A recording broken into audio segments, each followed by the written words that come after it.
Joe Biden picking up not one, but 3 endorsements from his former opponents. I will be casting my ballot for Joe Biden. We have found that leader in Vice President, soon to be President, Joe Biden. The Democrats really seemed to unify last night here in Dallas and do it behind Joe Biden. It is up to us to heal this country. I am ending my campaign and endorsing Joe Biden for president. The vice president gained the support of 2 more former rivals, Senators Kamala Harris and Cory Booker. He is a public servant who has always worked for the best of who we are as a nation. We will elect Joe Biden as the next president of the United States. I'm on Team Joe. I'm riding with Biden. I am so proud to be on Joe's team because Joe is on your team. I hereby am endorsing Joe Biden to be the next president of the United States. Today, I'm proud to join Joe Biden. I don't think there's anybody better to try and heal the country right now than Joe Biden. People trust him. They believe in him. Vermont Senator Bernie Sanders has officially endorsed 2 men who represent these 2 wings of the Democratic Party coming together. So today I am asking all Americans to come together in this campaign to support your candidacy, which I endorse. Former President Barack Obama now officially off the 2020 sidelines. And that's why I'm so proud to endorse Joe Biden for President of the United States. Choosing Joe to be my vice president was one of the best decisions I ever made. Biden picked up another major Democratic endorsement, this one from Elizabeth Warren. It's up to all of us to help make Joe Biden the next president of the United States. It's all coming together for Joe Biden. I'm doing everything that I can, and thank you for being part of doing what you can. So join me in supporting Joe, and let's get this done. Let's get to work. We are all in this together. Now's the time to fight for what we believe in. So join us.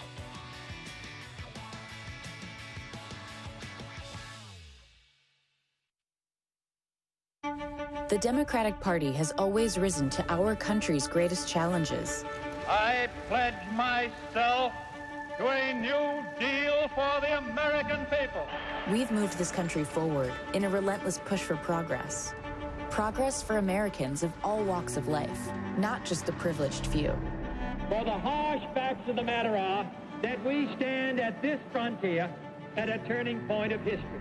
We do not want our freedom gradually, but we want to be free now. We've brought together voices from every part of America. We are a people in a quandary about the present. We are a people in search of our future. We are attempting to fulfill our national purpose, to create and sustain a society in which all of us are equal. And we've made history along the way. There is not a liberal America and a conservative America. There is the United States of America. We must pledge once more to march into the future. We are a different society than we were in 1961. Brothers and sisters, do you want to go back?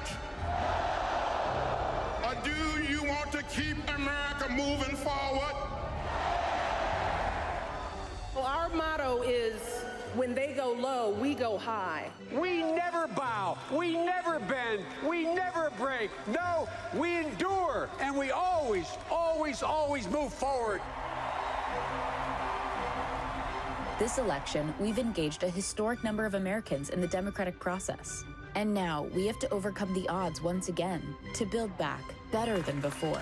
We lead not only by the example of our power, but by the power of our example. We are America, second to none, and we own the finish line. Don't forget it. We are Democrats, and we're ready to lead again. We're coming together on August 17th, all across America. Be there.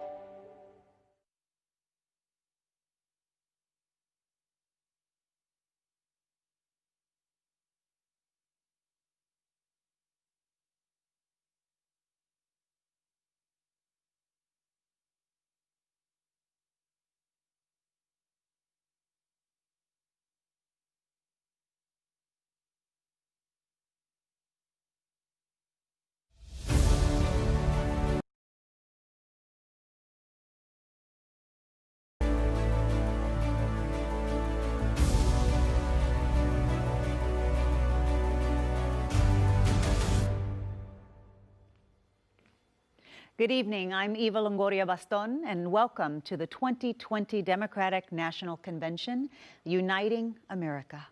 Every 4 years, we come together to reaffirm our democracy.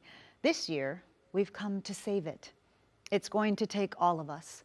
So tonight, we stand together, united by the values we cherish: decency, respect, justice, and the opportunity to rise up. We always hear that line about this being the most important election of our lifetimes, but this year, it really is.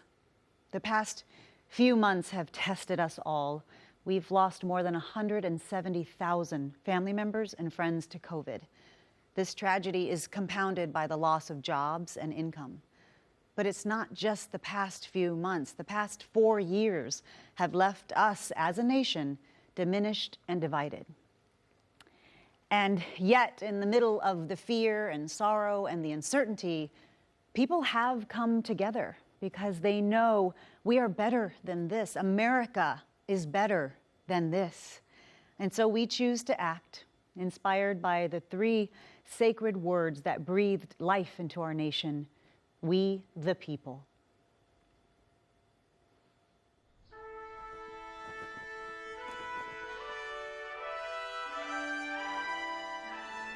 Okay, I'm ready. Okay, let's go. Come on now. Okay, we ready? I think I learned this in middle school. Or 5th grade. Can I say this in Spanish?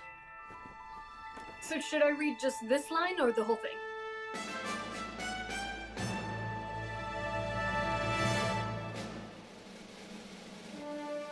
Justice. Tranquility. Tranquilidad. Liberty. Liberty. Liberty. Let's do this. We the people. We the people. We the people. Nosotros. We the people. We the people. We the people of the United States. De los Estados Unidos. In order to form a more perfect union. Establish justice. Ensure domestic tranquility. Provide for the common defense. Promote the general welfare. And secure the blessings of liberty To ourselves and our posterity. Do ordain and establish this Constitution for the United States of America.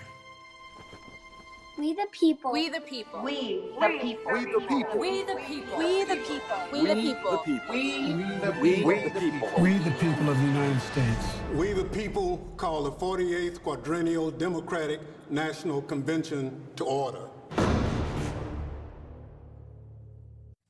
I pledge allegiance to the flag of the United States of America and to the republic for which it stands, one nation, under God, indivisible, with liberty and justice for all.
Hello, my name is Reverend Gabriel Salguero.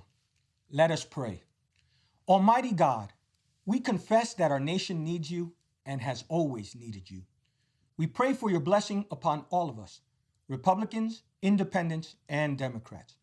As we strive to form a more perfect union, we pray for your strength, guidance, and wisdom. Lord, we recognize that we are living in challenging times that call us to live up to the highest angels of our national character.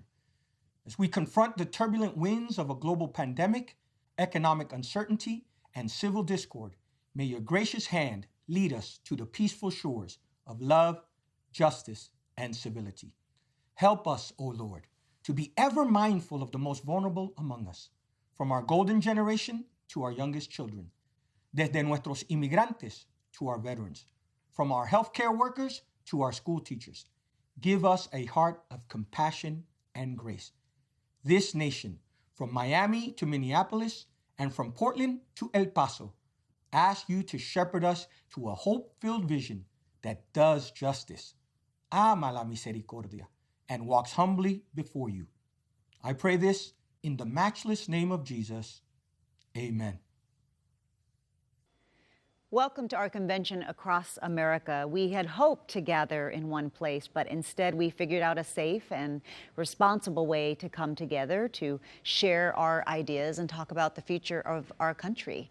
And that's the kind of leadership we need right now. That's the kind of leadership that Joe Biden and Kamala Harris will bring to the White House. So during the next 4 nights, we will gather safely from our homes to listen, to learn, to be inspired, to act, to vote, and to build that more perfect union. I am honored to be with you this evening. I'm here tonight as a 9th-generation Texan, as a daughter of a veteran and a teacher, as a mother, as a voter, and as a patriot. I share Joe Biden's belief that the story of America is one of ordinary people coming together to do extraordinary things. And at our best, our country rewards hard work. We celebrate diversity. We look out for each other, and we lift one another up. So tonight, we're going to begin with the simple kindness we've been extending to each other a lot lately. We're going to check in with folks around the country and ask, how are you doing? As many of you know, small businesses employ half of all U.S. workers. Tonight we have Scott. Scott, you are a small business owner from Swarthmore, Pennsylvania. Small businesses have been hit so hard in this crisis, so many small businesses. How are you doing? How are you managing? Well, you know, it's been rough. Rough is a nice word to say it. My wife and I, 31 years ago, began our business, and quite honestly, over all these years, we faced some adversity and challenges, but to be honest, nothing like we are today. We've literally had to reinvent our business several times since the beginning of the year, just to stay afloat. And you know, our revenue, for example, is off about 40%. We have half of the employees that we had pre-COVID, and you know, our customers are a little scared. Our employees are sometimes afraid to come to work because of the COVID, and to be honest with you, I'm just frustrated. I don't understand how we got here. We are the greatest nation in the world, and it just seems to me that, you know, maybe if we just came together on this one issue alone, maybe as Americans and being united, we can overcome. Yeah. Thank you, Scott, for sharing your story. I'm sure many small business owners feel the same way that you're feeling now. We wish you the best for your business and, of course, for your family. Now I'd like to turn to Marley Diaz, who is 15 years old from West Orange, New Jersey. She is a literary activist and author, and she is the founder of 1,000 Black Girl Books. Marley, so many young people are struggling with the changes due to COVID. How are you doing? I'm doing all right. You know, I feel better every day. I feel more hopeful. I thought this was going to be a few weeks at first where I wouldn't see my friends and I would just stick it out. But obviously, as it's grown longer, I really want to focus on activism and still spreading important messages, given the fact that I can't go out. So I started doing virtual read-alouds online, which has been so fun, getting to interact and meet new kids and encourage and promote the joy that we can find in reading and in learning. It's also super fun to see teenagers like me going on social media and talking about social issues and injustices that they care about, because sometimes you don't have that space in school. So I hope that a year from now, when we get to go back and be safe and be protected, that we will still have these conversations and still have a new possibility in a new world. Yes, thank you so much, Marley. You're such an inspiration. I don't think I was doing half of what you're doing at 15, and I love seeing how brave and creative your generation is to creating change. So thank you. Thank you so much for your work. Let's check in with Rick. Rick, you are a farmer from Volant, Pennsylvania. Your farm has been in your family for generations. What have the trade wars and the pandemic done to your family's life work? Well, first of all, I'd like to offer the Trump family our condolences for his loss. Getting back to the business side of it, the trade war was it was a real stressful and truly a devastating effect on the farm. Most probably what people can relate to mostly in agriculture is soybean tariffs. And then whenever you compound the effects of the COVID-19 virus, nobody could have prevented that. It's a shame our leadership misinformed people like myself and the country on what was coming down the road. My biggest concern is that if these trends continue with this type of leadership, I will be the last generation farming this farm. Yeah, it's a scary thought, and I'm sure a lot of farmers I don't feel the same way. I don't have the answers, but past experiences, if something doesn't work for you, it's time for a change. And that's why I'm supporting Joe Biden all the way. Well, thank you so much. Rick, I couldn't agree with you more. We need meaningful change and leadership that will support family farms like yours. So we wish you the best. Thank you for sharing your story. Finally, let's hear from Michelle from my home state of Texas. Michelle, you are a school nurse and a mother in El Paso.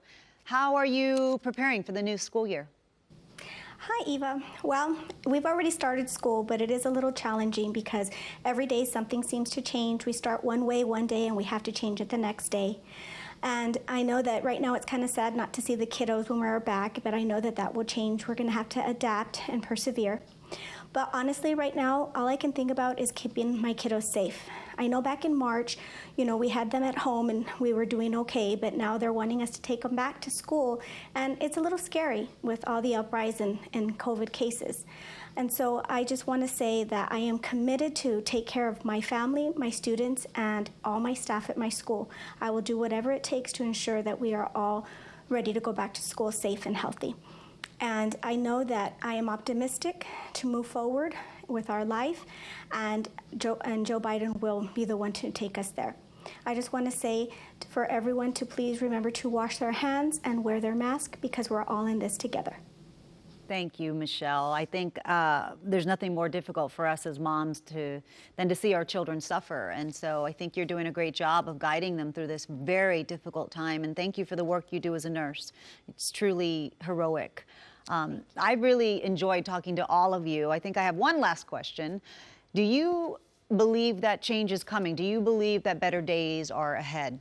Yes. Yes. Well, thank you for taking the time to speak with us and sharing your thoughts. You are the we in We the People, and you are who this convention is about. In 1776, the Declaration of Independence, we hold these truths to be self-evident. These words are the basis for the American creed: equality, equity, fairness, decency.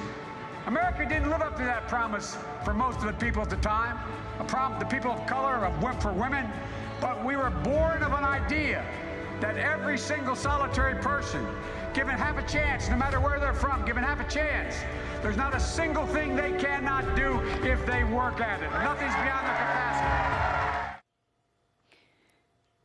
We had hoped to have our convention in the City of Festivals, Milwaukee, Wisconsin, this year.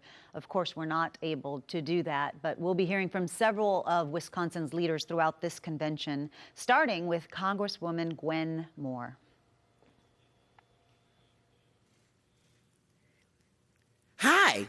I'm Gwen Moore, and it's my honor to represent Milwaukee in Congress and to kick off the 2020 Democratic Convention. Oh, I sure wish you all were here in the city of Milwaukee, which takes its name from the languages of the first peoples, interpreted as good land and gathering place by the waters. This is a city where blood was shed for labor rights, where a fugitive slave was freed from prison, where women's right to vote was first ratified. But today, we gather virtually. However, we gather unified in spirit, unified in our values and purpose to heal divisions and together move the nation confidently into a prosperous, inclusive future. Oh, what better way to gather than all across America to nominate my beloved friend, Joe Biden, to be 46th President of the United States of America, with my VIP, VP nominee, Sister Kamala Harris by his side. Tonight, we are gathered to reclaim the soul of America. So if you're ready to come together, America, text JOIN to 30330. Thank you, I love you all, and God bless you.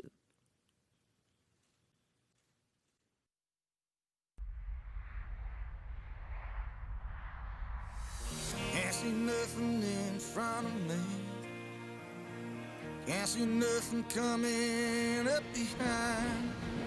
Make my way through this darkness. I can't feel nothing but this chain that binds me. Lost track of how far I've gone, how high I've climbed. On my back's a 60-pound stone, on my shoulder half mile of line.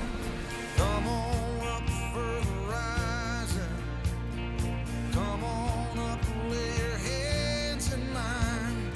Come on up for the rising, come on up for the rising tonight. Left the house this morning, bells were ringing, filled the air. I was wearing the cross of my calling, on wheels of fire I come rolling downhill. Come on up for the rising, come on up and lay your hands in mine. Come on up for the rising, come on up for the rising tonight. La la la la la la la la la la la la la la la la.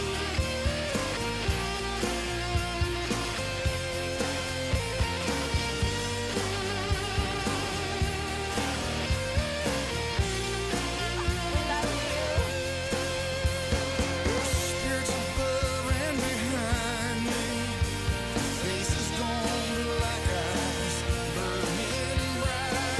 May the precious blood find me. Voice, I stand before your fiery light.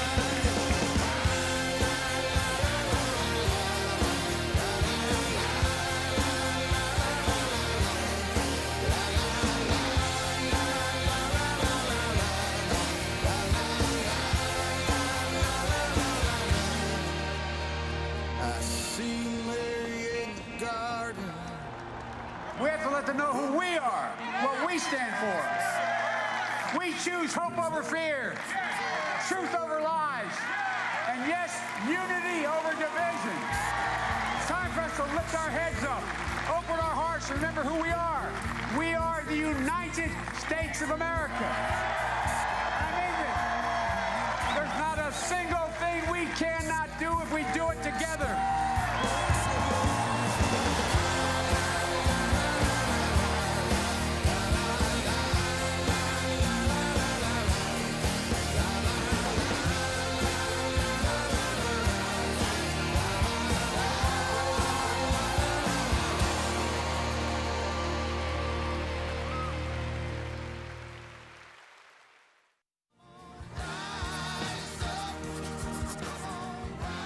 The idea of us calling ourselves the United States of America feels like it's pretty wrong right now. I'm fairly ashamed to say it, but I'm one of many who voted for the current president, Donald Trump. I challenge you to think back to what made you vote for Donald Trump in 2016. I know I sure have, and I've registered as a Democrat for the first time in my life.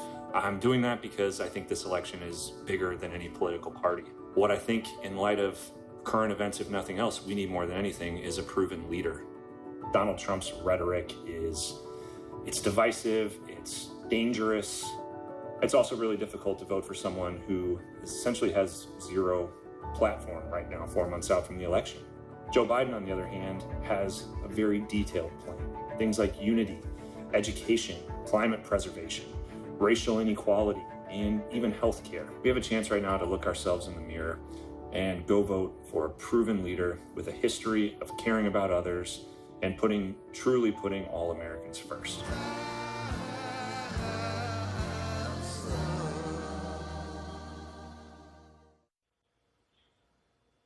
Our nation is facing a lot right now, and over the next 4 nights, we're going to cover it all. But tonight, we're going to talk about 3 specific crises we face: the pandemic, an economic downturn, and an ongoing systemic racial injustice. But we're not just going to focus on what's wrong, we're going to talk about how to make it right. When peaceful protesters were tear-gassed across from the White House, our next speaker stood up, stood strong, and turned that place into the Black Lives Matter Plaza in their honor. Please welcome Mayor Muriel Bowser. Hello, I'm Muriel Bowser, Mayor of Washington, D.C. The story of our nation's capital is a story of reckoning. It was here that John Lewis and Dr. King spoke on the steps of the Lincoln Memorial. It was here that millions of women and men flooded the streets for the Women's March. It was here that just weeks ago, Americans donned face masks and safely and peacefully protested the death of George Floyd. But while we were peacefully protesting, Donald Trump was plotting.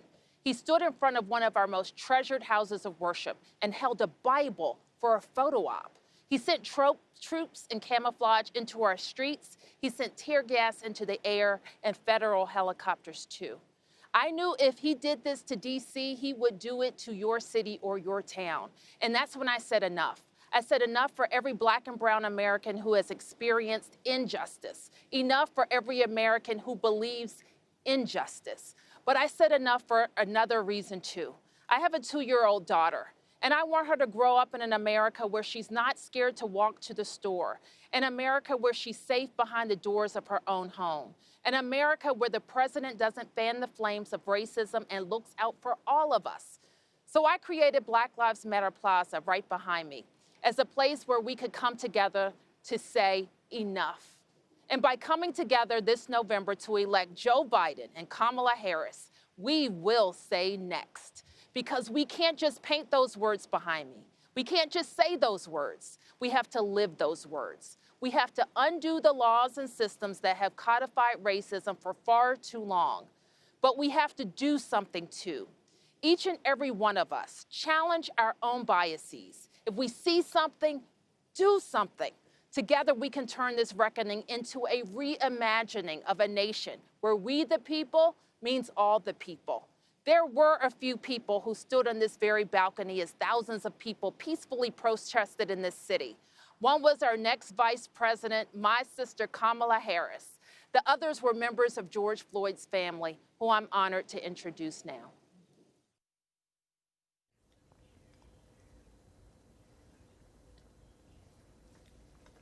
My brother George was selfless. He always made sacrifices for his family, friends, and even complete strangers. George had a giving spirit, a spirit that has shown up on streets around our nation and around the world. People of all races, all ages, all genders, all backgrounds, peacefully protesting in the name of love and unity. It's a fitting legacy for our brother, but George should be alive today. Breonna Taylor should be alive today. Ahmaud Arbery should be alive today. Eric Garner should be alive today. Stephon Clark, Tatiana Jefferson, Sandra Bland, they should all be alive today. So it's up to us to carry on the fight for justice. Our actions will be their legacies. We must always find ourselves in what John Lewis called good trouble. For the names we do not know, the faces we'll never see, those who can't mourn because their murders didn't go viral. Please join me in a moment of silence to honor George and the many other souls we lost to hate and injustice. And when this moment ends, let's make sure we never stop saying their names.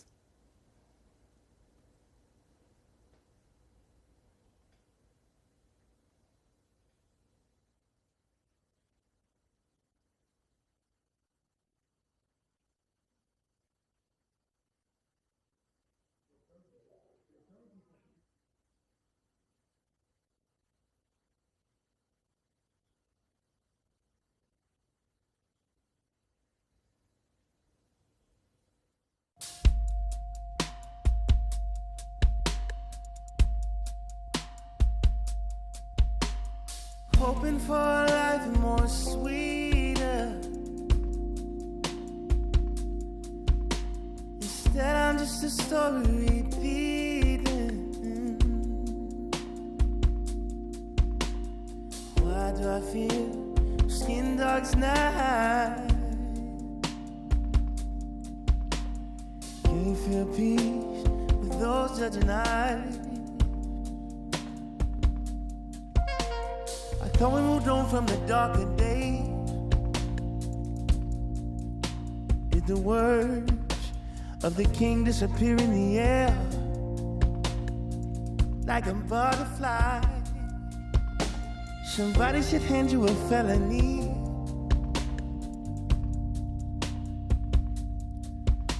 Cause you stole from me my chance to be.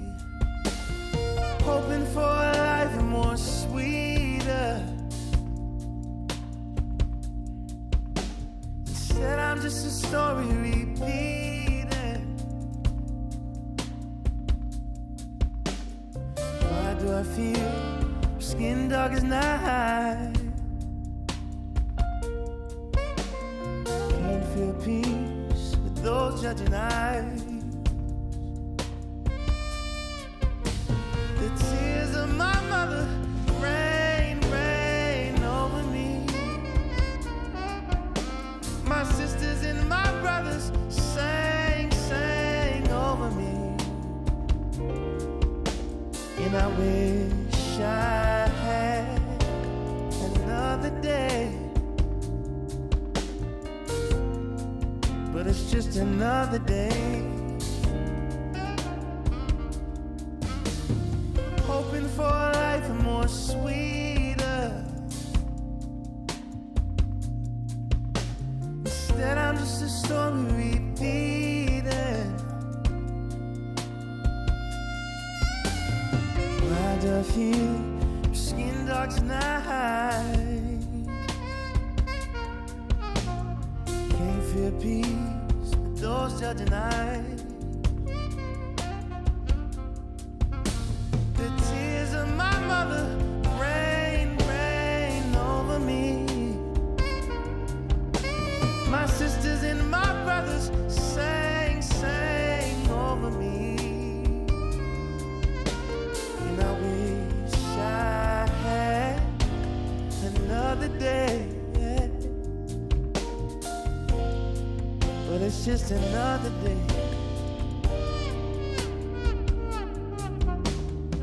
Hoping for a life more sweeter.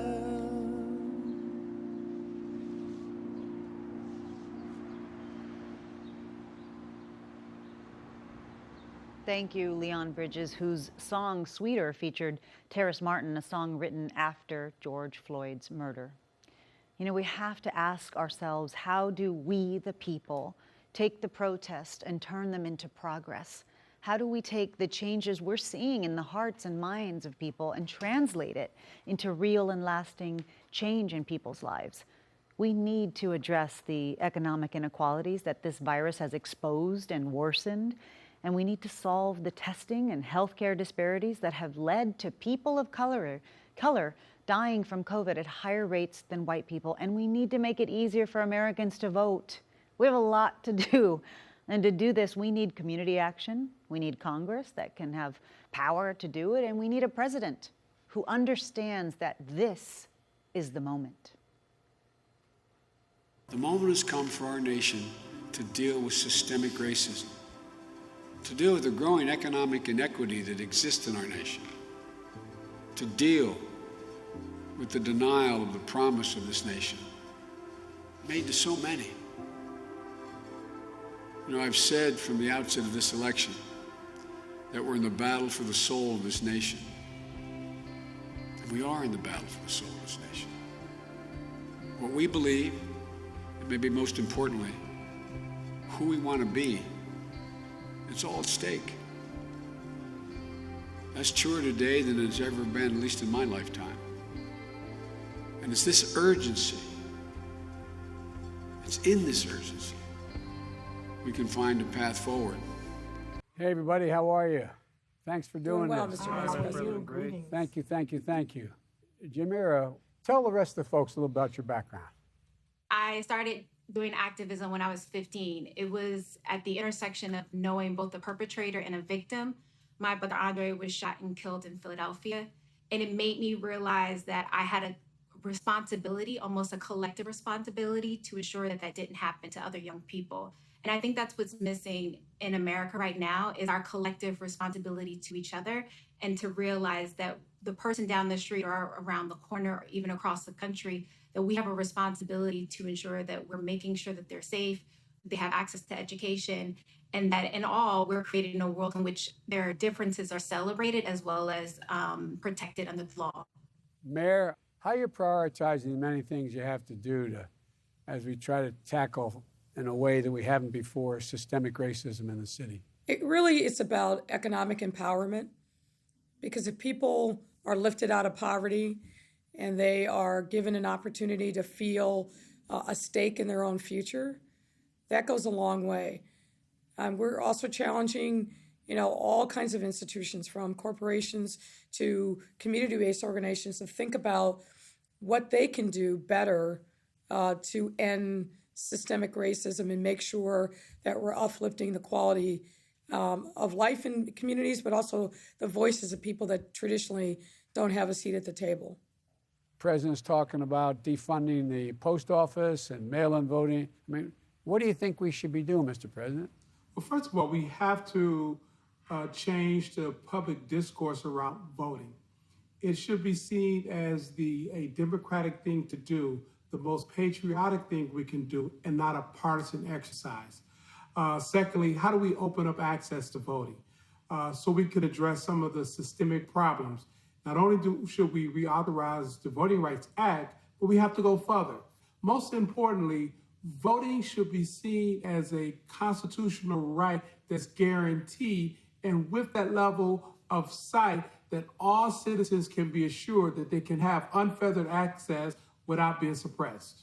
This is a watershed moment, and we can't lose this moment. We have got to have action at the national level. We have got to have congressional action. We cannot have 18,000 police departments, and in 2020 have police departments still allowing the use of a knee on a man's neck in George Floyd.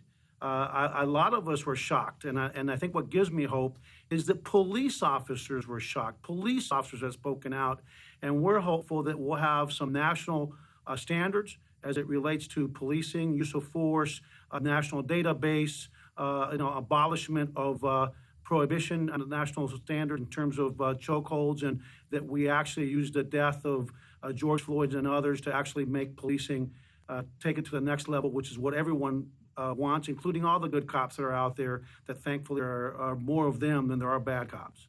Most cops are good, but the fact is the bad ones have to be identified and prosecuted and out, period. Gwen, how are you doing? Oh, well, I'm doing pretty well as can be expected. I'm sure that the words of George Floyd, "I can't breathe," were not new to you, and they echo in your mind every single day. 6 years ago when your son died. But we can't let this keep happening. What do you think the next thing we have to do, Gwen? Well, first of all, I know when my son was murdered, there was a big uprising, but then it settled down. We can't let things settle down. We have to go to the politicians and we have to hold their feet to the fire, because otherwise the big uprising is not going to mean a lot. So I'm just asking that if you become the president, that you make sure that we get national law as well as state and local law, especially when it comes to police brutality, because that has been an age-old problem. Well, I may be kidding myself, but I think the people are ready. I think people are ready. We just got to keep pushing. We can't let up. But thank you for what you're doing. I really appreciate it. Thanks for joining me. Thank you. Thank you. Bye-bye. Thank you.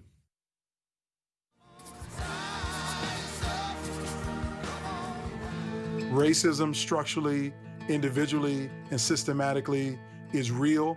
Black, brown, no matter what you look like, you should not ever be fearful of your life due to the color of your skin. What I want to see in the next president of the United States is someone who's fair, who believes in equal justice under the law. I want him to lead us through this revolution that we're experiencing right now. Joe Biden is a healer and he's a unifier. He will fight for the Black Lives Matter movement. Undo, remove, tear down the remnants of structural and systematic racism in this country. The systemic injustices that exist, things that our nation has overlooked that need to be addressed. We need to stand on our platform and introduce legislation that makes this platform felt from coast to coast. And I know that Joe Biden is the person to restore the values that we hold so near and dear to our hearts. I have a 10-year-old son. I want to make sure that there is a world that's left better for him.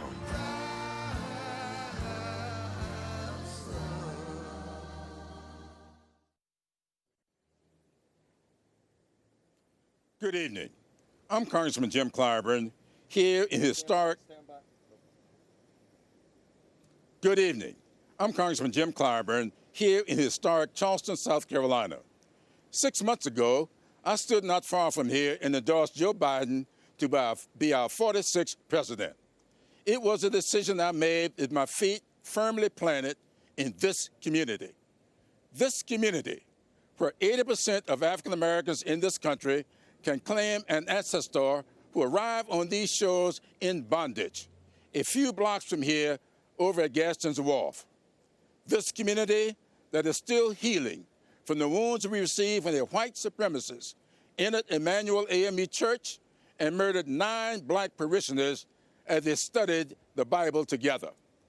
The ground beneath our feet is seeded with pain that is both old and new. But from that soil, we always find a way to grow together. Earlier this summer, the city of Charleston removed a statue honoring John C. Calhoun, an honored advocate of slavery. And construction is underway on the International African American Museum at Gadsden's Wharf. Much like the country as a whole, we are stepping out from the shadows of our past and beginning to lay the groundwork for a more just future. It won't be easy. We can only succeed if we move forward together. So we will need a president who sees unifying people as a requirement of the job. A president who understands the true meaning of community and how to build it through trust and humility. And with so many families experiencing loss in this pandemic, lost jobs, lost loved ones, and lost confidence in the president to keep us safe, we need a president who understands both profound loss and what it takes to bounce back.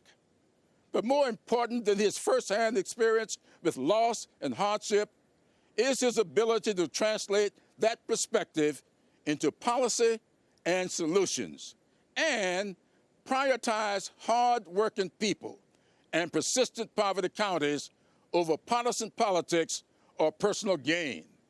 That's why I stand with Joe, and why he will always be an adopted son of South Carolina. Joe Biden is as good a man as he is a leader. I have said before and wish to reiterate tonight, we know Joe, but more importantly, Joe knows us. I am Kevin. I do a lot of things in life, but the thing I'm most proud of is I am a TAPS military mentor, and that's how I spend the majority of my time post-Marine Corps. Building memories like the ones we build together is the single best thing I do with my time. Thank you for allowing me to be a part of your lives and sharing the journeys for the past decade. We've got about 500 kids and family members and mentors, and we're all packed into this very large ballroom. And all of a sudden, the back door opens up, and in walks Joe Biden. I had almost an out-of-body experience because he surprised us all. You know, I like to think I'm decent at reading people. From my time in the Marine Corps, my time as an intel officer, my time as a drill instructor, my time studying psychology. He was being real. I mean, you can't fake that kind of a smile. He was genuinely happy to see these kids and to spend time with them. It's easy to lose faith in humanity, especially today. There's a lot of polarization, leaves a lot of room for a lot of hope. And it's hard to articulate real character when you see it. You know, policies are great, and we need sound policies as well, which he also has those because he's got the chops, right? But it's almost like none of that matters if you don't have the character. This is a very unprecedented and challenging time that requires an unprecedented and courageous leader. We need someone with the courage to do what's necessary and what's right to strive towards that more perfect union. That's Joe Biden. I know Joe because he cares about everybody else before himself. You know what else Joe knows? Joe knows about pandemics. In 2014, he helped stop the spread of Ebola and brought the world together to keep it contained. And after that success, knowing this would happen again, Vice President Biden and President Obama assembled a pandemic playbook to make sure that America was prepared and protected.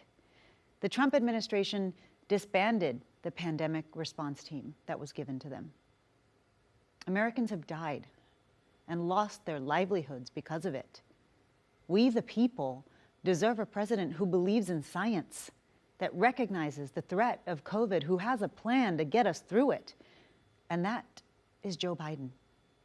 We're grateful that across the country there are responsible leaders who are stepping up. One of them provided clear direction and memorable PowerPoints, New York's Governor Andrew Cuomo. Hello. Today is Monday, day 170. New Yorkers were ground zero for the COVID virus and have gone from one of the highest infection rates on the globe to one of the lowest. We climbed the impossible mountain, and right now we are on the other side. We did it with the kindness and assistance of so many. New Yorkers want to thank everyone who came to our aid, 30,000 Americans who volunteered to come here to help in our hour of need. Your love gave us the strength to carry on. We went through hell, but we have learned much. We know that our problems go beyond the COVID virus. COVID is the symptom, not the illness. Our nation is in crisis, and in many ways, COVID is just a metaphor. A virus attacks when the body is weak and when it cannot defend itself. Over these past few years, America's body politic has been weakened. The divisions have been growing deeper, the anti-Semitism, the anti-Latino, the anti-immigrant fervor, the racism in Charlottesville, where the KKK didn't even bother to wear their hoods, and in Minnesota, where the life was squeezed from Mr. Floyd. Only a strong body can fight off the virus, and America's divisions weakened it. Donald Trump didn't create the initial division. The division created Trump. He only made it worse. Our collective strength is exercised through government. It is, in effect, our immune system. And our current federal government is dysfunctional and incompetent. It couldn't fight off the virus. In fact, it didn't even see it coming. The European virus infected the Northeast while the White House was still fixated on China. The virus had been attacking us for months before they even knew it was here. We saw the failure of a government that tried to deny the virus, then tried to ignore it, and then tried to politicize it. The failed federal government that watched New York get ambushed by their negligence and then watched New York suffer, but all through it learned absolutely nothing. So today, 6 months after it began, the nation is still unprepared. And we now face a second threat, but this time not from Mother Nature. This is a man-made threat by our own negligence. We now see the virus ricocheting across the country, from one state to another. Today, we trail the world in defeating COVID. We have over 5 million cases. Americans learned a critical lesson, how vulnerable we are when we are divided, and how many lives can be lost when our government is incompetent. But we learned something else, my friends. We saw the negative, but we also saw the positive. As they proved their way failed, we proved that our way succeeded. That America can still rise to the occasion. We can put our differences aside and find commonality. Government can tell the truth and can build trust. We can judge by content of character rather than color of skin. We can care for one another. That Americans can work together and forge community and a competent government. That, of course, we will wear masks because we are smart and because I care about you and because you care about me. Of course, we will socially distance because staying away shows how close we actually are. Yes, we will set up testing and tracing and do whatever we need to do to mobilize to win this battle because we are America. We win wars, and we are the greatest country on the globe. And for all the pain and all the tears, our way worked, and it was beautiful. We showed that our better angels are strong and that Americans will rise to their call. We saw that even at the end of the day, even if it is a long day, that love wins. Americans' eyes have been opened, and we have seen in this crisis the truth that government matters and leadership matters. And it determines whether we thrive and grow or whether we live or die. Now we need a leader as good as our people. A leader who appeals to the best within us, not the worst. A leader who can unify, not divide. A leader who can bring us up, not tear us down. I know that man. I've worked with that man. I've seen his talent. I've seen his strength. I've seen his pain, and I've seen his heart.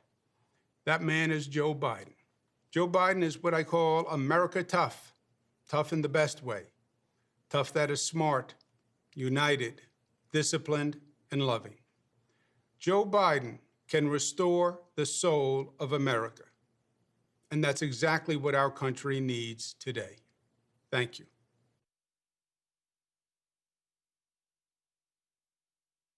And now we'll hear from Kristen Urquiza.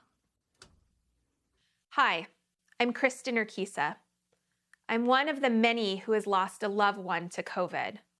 My dad, Mark Anthony Urquiza, should be here today, but he isn't. He had faith in Donald Trump.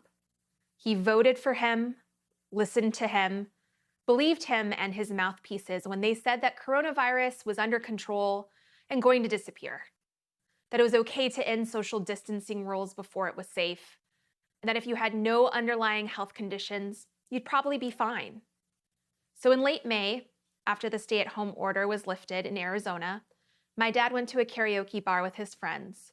A few weeks later, he was put on a ventilator.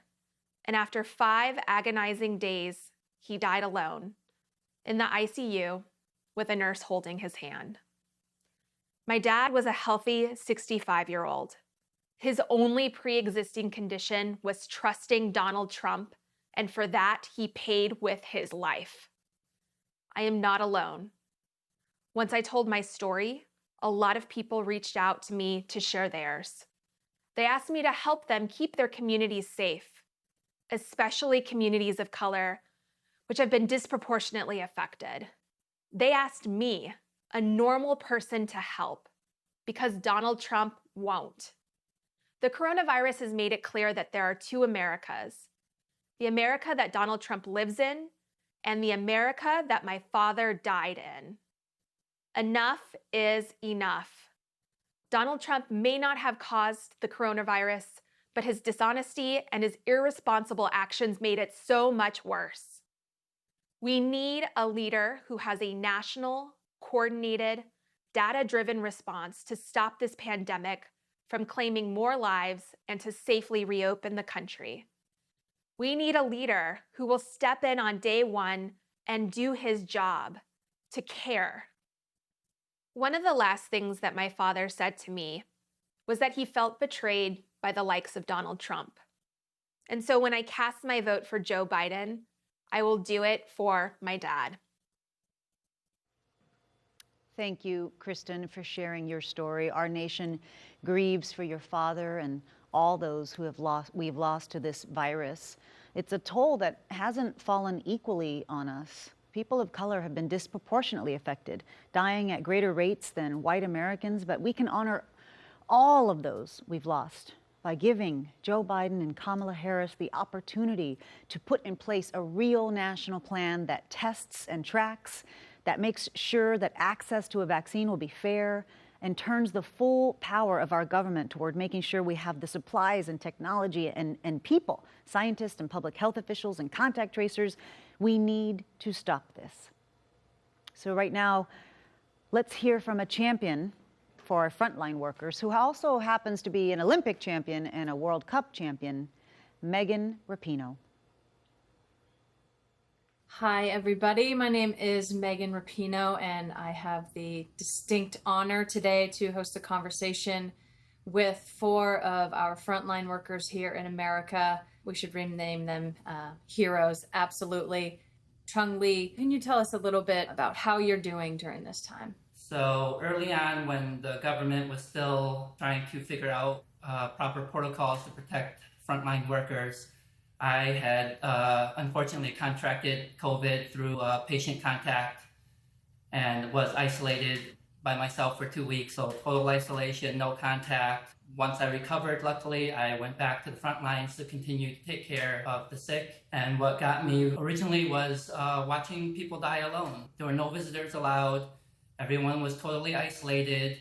And I knew how that felt because for 2 weeks, that was me. Not knowing if you were going to wake up, not knowing if you were going to make it, who you were going to talk to, if you can say goodbye. This was people's moms, dads, brothers, sisters, sons, daughters, all dying alone. And we know there's a round 2 coming, and mentally, physically, emotionally, I don't know how many of us on the front lines are going to survive that second round. Dr. Bradley, what effects are you seeing inside your hospital doors of the inaction of the Trump administration when it comes to this COVID response? It's heavy. I mean, I've left the emergency department in tears, and so have a lot of my colleagues. People are exhausted, and we're looking at the tsunami that's coming this winter with COVID and influenza. And I think all of us are wondering, how is our system not going to just collapse? Because if we're not there, when people come with their broken arms, or they come with their heart attacks and strokes or their appendicitis, we're not going to be there. What were you seeing on the front lines in those very early days that you knew it wasn't going to magically disappear? Did you think it was a hoax then? Oh, absolutely. We knew that this was not a hoax. We were certain of it. All of us knew from experience back in 2009 with the swine flu. We knew what a pandemic would look like. We knew that we needed to have the tools and the resources and the plans in place. But then we have the ineptitude and the lack of leadership from this administration. I've seen the worst of the worst. Not only have I answered thousands of calls of people that are sick, but people that are dying. Michelle, tell us a little bit about how it's been for you on the front lines, what your specific role is. As a union nurse, I've been primarily more in the forefront on advocating that our healthcare workers and our patients get the support and the PPE that they need. 10 years ago, I responded to the disaster in Haiti. We were working in a tent hospital after the earthquake.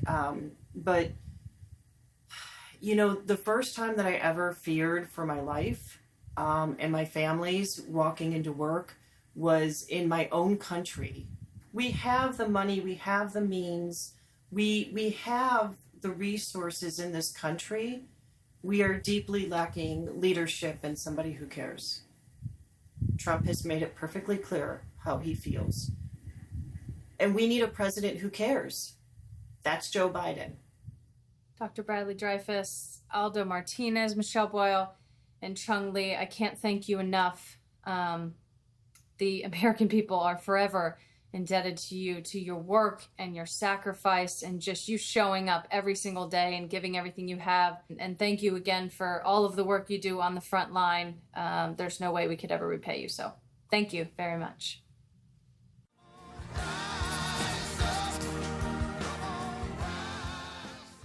Millions of people and veterans and senior citizens rely on the postal system for prescription medicines, for their checks. Having the Postal Service to deliver my prescriptions became even more comforting when the COVID-19 virus hit us here in the United States. However, now, with Donald Trump in office and his attempts to undermine the United States Postal Service, we are extremely concerned. This administration's decision not to provide the necessary funding to the United States Postal Service is appalling.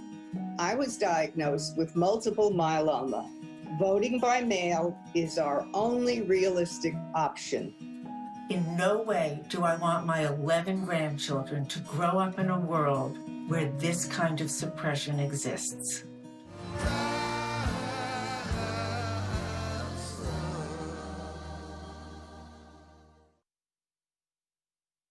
I'm Sarah Gideon, and I'm running to represent Maine in the U.S. Senate. Every day, I see the caring and resilient spirit that will get us through this crisis. Americans are looking out for one another. It's time we had leadership in Washington that did the same. With Joe Biden in the White House and a Democratic Senate, I know we can build back our economy and our communities even stronger. But tonight, I am here to welcome someone who has strong ties to our state and is here in Maine with me. She is reminding all of us to keep fighting through with her song that she's performing, Back in My Body. Please help me welcome someone who's an inspiration to all of us and one of my favorite artists, Maggie Rogers.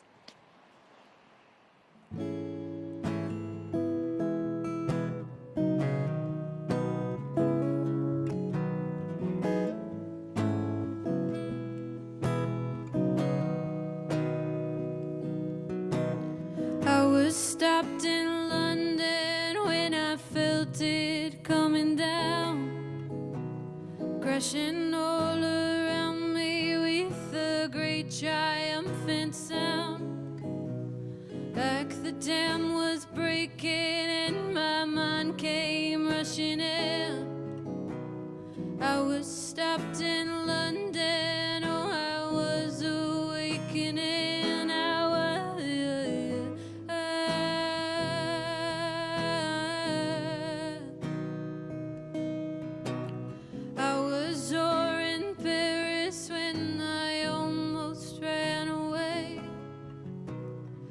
Times round the block before I decided to stay. Puffed along a cigarette that went and made me sick. Spent another day pretending I was over it. This time I know I'm fighting. This time I know I'm back in my. This time I know I'm fighting. This time I know I'm lost you in the border town of anywhere I found myself and I was going everywhere. Yeah, this time I know I'm fighting. This time I know I'm back in my body. Oh, I'm back in my body.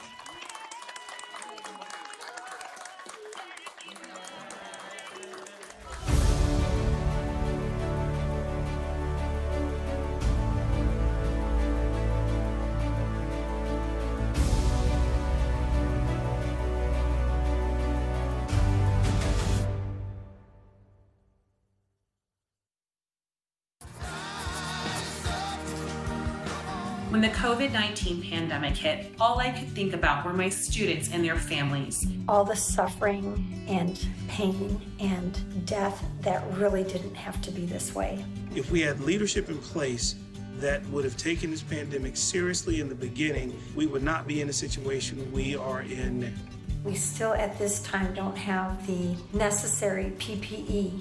And I am very worried about what is in front of us. We're going to have classrooms that maybe have not been sanitized properly because we don't have the money for that kind of equipment. We're going to have classrooms packed with students, and so the virus is going to be hard to contain. So this is very dangerous for the safety of our kids. And I hope that the new leadership takes American lives seriously. I know Joe Biden understands that the only way to keep people safe and our economy strong is to follow the recommendations of doctors. And we're going to do everything we can to get Joe Biden elected.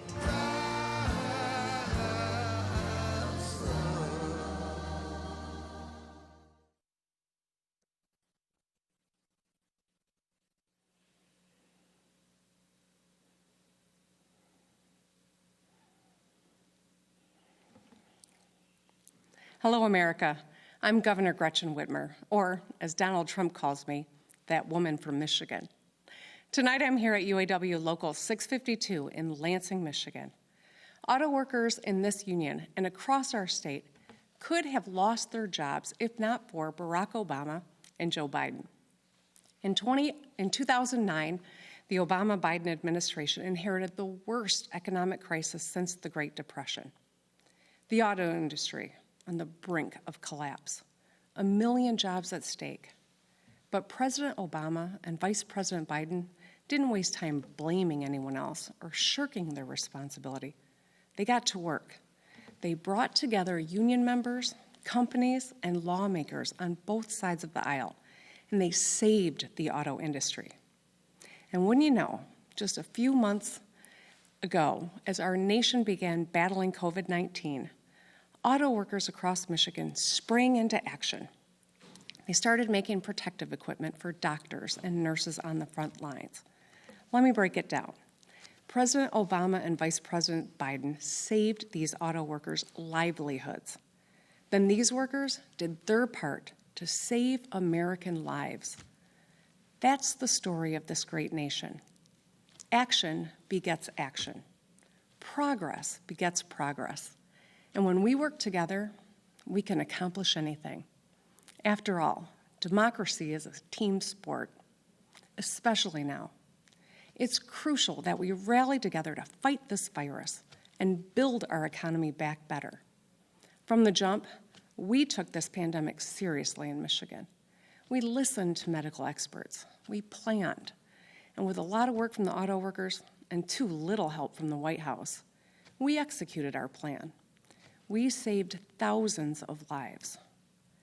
Just imagine if we had a national strategy. So everyone who needs a test gets one for free. So everyone has access to a safe vaccine. So our kids and educators have the resources they need to safely get back to school. With Joe Biden and Kamala Harris in the White House, we will. Joe Biden and Kamala Harris will lead by example. It'll be science, not politics or ego, that will drive their decisions. They know the health of our people goes hand in hand with the strength of our economy. They know action begets action. Over the past few months, we've learned what's essential, rising to the challenge, not denying it. We've learned who is essential too, not just the wealthiest among us, not a president who fights his fellow Americans rather than fight the virus that's killing us and our economy. It's the people who put their own health at risk to care for the rest of us. They are the MVPs. The nurses and the doctors, the utility workers, truck drivers, and grocery clerks, the child care workers, the parents, the teachers, the mail carriers, and the auto workers. So many of these essential workers have lost their lives to COVID. Nearly 1,000 healthcare workers, more than 170,000 people across America, including a 5-year-old girl named Skylar from Detroit, whose mom is a police officer and dad is a firefighter. Generation after generation, our nation has been defined by what we do or what we fail to do. So, for Skylar, for her parents, and in the memory of all those we've lost, let us act. Let us heal as one nation. Let us find strength to do the work.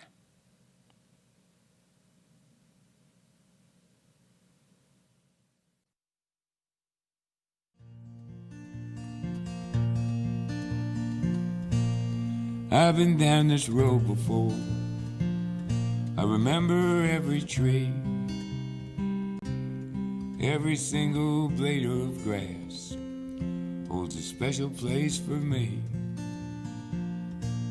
And I remember every town and every hotel room and every song I ever sang on a guitar out of tune. And I remember every night your ocean eyes of blue, how I miss you in the morning light, like roses miss the dew.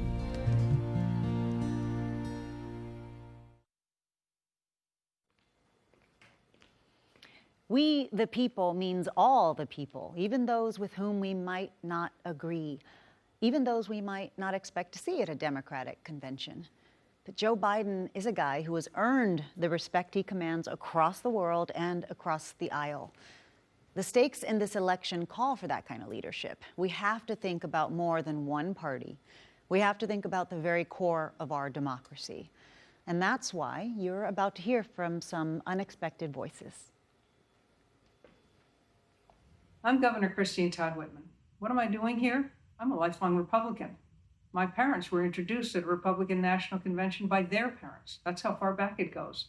But this isn't about a Republican or Democrat. It's about a person decent enough, stable enough, strong enough to get our economy back on track. A person who could work with everyone, Democrats and Republicans, to get things done. Donald Trump isn't that person. Joe Biden is. I'm Meg Whitman. I'm a longtime Republican and a longtime CEO. And let me tell you, Donald Trump has no clue how to run a business, let alone an economy.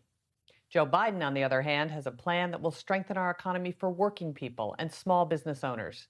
For me, the choice is simple. I'm with Joe. Hi, I'm Susan Molinari.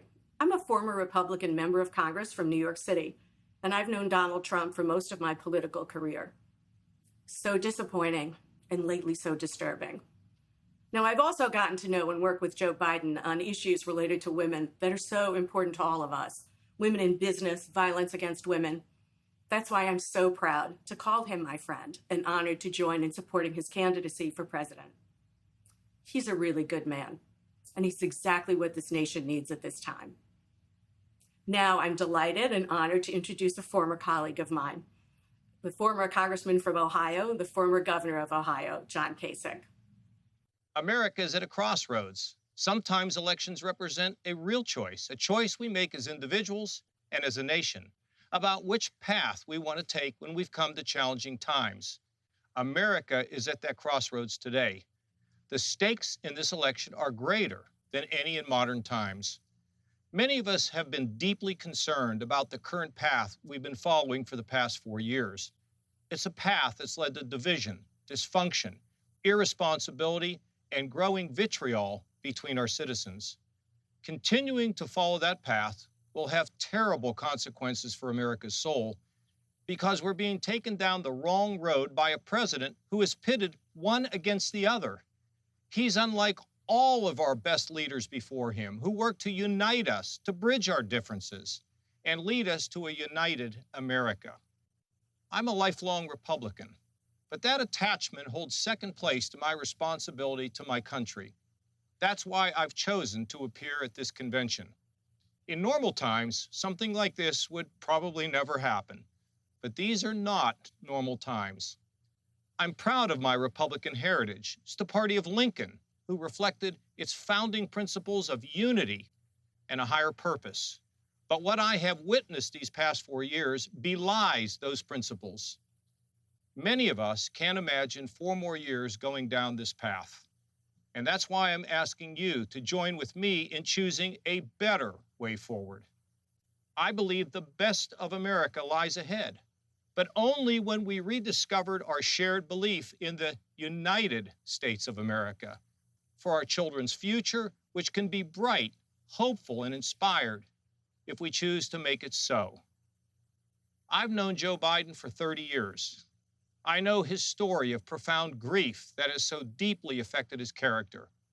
I know Joe is a good man, a man of faith, a unifier, someone who understands the hopes and dreams of the common man and the common woman, a man who can help us to see the humanity in each other. He knows that the path to a restored and rejuvenated America lies in respect and unity and a common purpose for everyone. Yes, there are areas where Joe and I absolutely disagree, but that's okay, because that's America. Because whatever our differences, we respect one another as human beings, each of us searching for justice and for purpose. We can all see what's going on in our country today and all the questions that are facing us, and no one person or party has all the answers. But what we do know is that we can do better than what we've been seeing today, for sure. And I know that Joe Biden, with his experience and his wisdom and his decency, can bring us together to help us find that better way. I'm sure there are Republicans and independents who couldn't imagine crossing over to support a Democrat. They fear Joe may turn sharp left and leave them behind. I don't believe that, because I know the measure of the man. It's reasonable, faithful, respectful. And you know, no one pushes Joe around. Joe Biden is a man for our times, times that call for all of us to take off our partisan hats and put our nation first for ourselves and, of course, for our children. When America chooses the right path and pulls together, like we've done so many times before, we can dream big dreams, and we can see the top of the mountain as a United States of America with a soul that is a beacon of freedom to the entire world.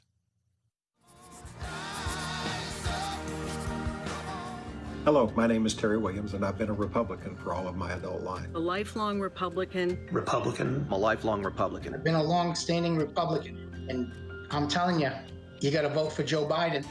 I have voted for and campaigned for Republicans since the Reagan years, but I won't be voting for Donald Trump in November. I'm supporting Joe Biden for president.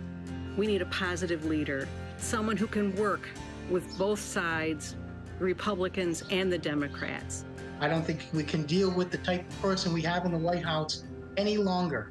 Vote America. That's the only way to get out of this.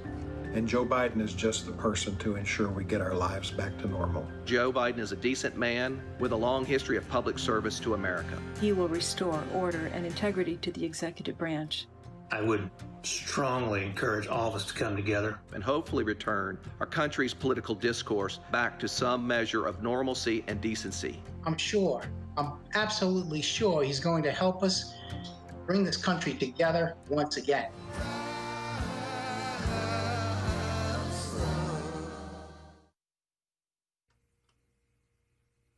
And now, from Alabama, Senator Doug Jones. I'm Senator Doug Jones from the great state of Alabama. Growing up in the South meant growing up in the midst of stark divisions. But it was here in Alabama where Rosa Parks helped ignite a movement by refusing to give up her seat on a bus, where freedom riders of different races came together in pursuit of equality. And it was here in Alabama where John Lewis marched across a bridge toward freedom. From a young age, I knew the hope that comes from seeing good people work to heal our divisions. It's what led me to become the United States Attorney, where I convicted 2 Klansmen who murdered 4 young black girls in a 1963 Birmingham church bombing and delivered long overdue justice. I'm standing in front of an exhibit dedicated to their memory. Alabama has shown me that even our deepest divisions can be overcome because each of us want the same thing, to be treated fairly and given the same opportunities and the freedom to live with dignity and respect. Now, some politicians try to pit us against each other, but I believe that Americans have more in common than what divides us. And in November, we have a chance to elect a president who believes that too. I've known Joe for more than 40 years. I met him as a wide-eyed law student, and he's been my friend and champion ever since. The Joe I know is exactly the leader our country needs right now. He can bring people together to find common ground while standing up for what he believes is right. After years of bitter partisanship, he can unite our country and get things done for working families and everyone looking for a better future. Because it's not about what side of the aisle we're on, it's about whether or not we're on the side of the people. The great John Lewis would often quote the old African proverb, "When you pray, move your feet," and then challenge us to do just that. As a nation, he said, if we care for the beloved community, we must move our feet, our hands, our resources to build and not tear down, to reconcile and not to divide, to love and not to hate, to heal and not to kill. In the final analysis, we are one people, one family, one house, the American house, the American family. Vice President Biden understands that, and he is who we need as our next president. Here we are on a Monday night in 2020, and we need to talk about the post office, the U.S. Postal Service. It is central to so much of our lives. Veterans count on the post office to get their prescriptions. Social Security beneficiaries count on the post office to get their checks. Grandparents depend on the post office to send birthday cards to their grandkids. Small businesses need the post office to do business. And guess what? The post office is also one of the ways we cast our votes. To find out how to exercise that right this November, whether by mail or in person, text VOTE, V-O-T-E, to 30330. And here to say more is the first Latina elected to the United States Senate, Senator Catherine Cortez Masto.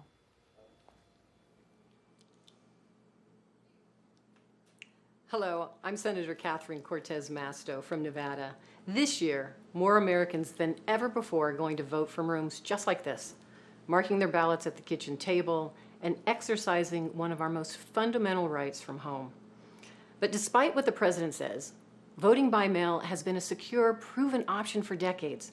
In 2016, 33 million Americans voted by mail. Even Donald Trump has requested an absentee ballot twice this year.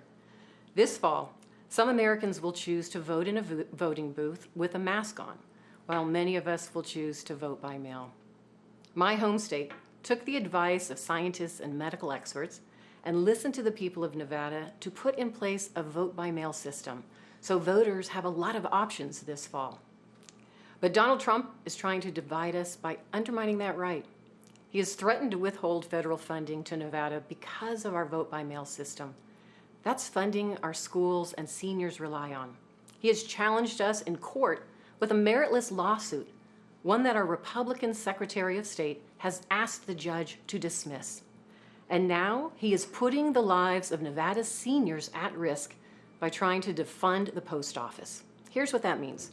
Seniors won't be able to get their prescriptions because he wants to win an election.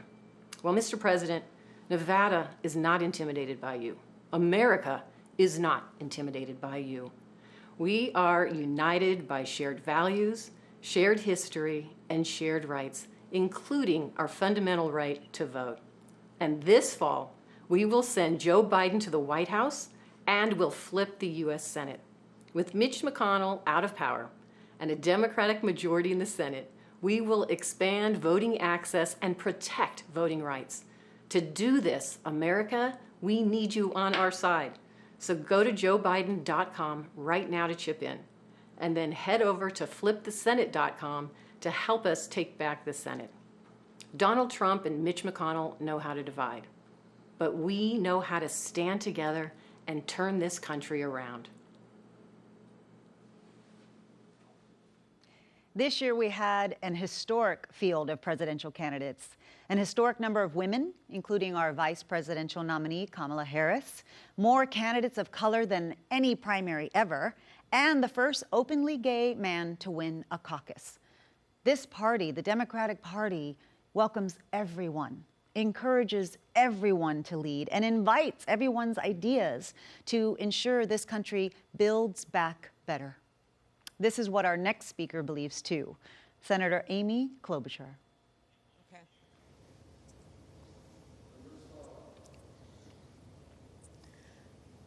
Hello, America.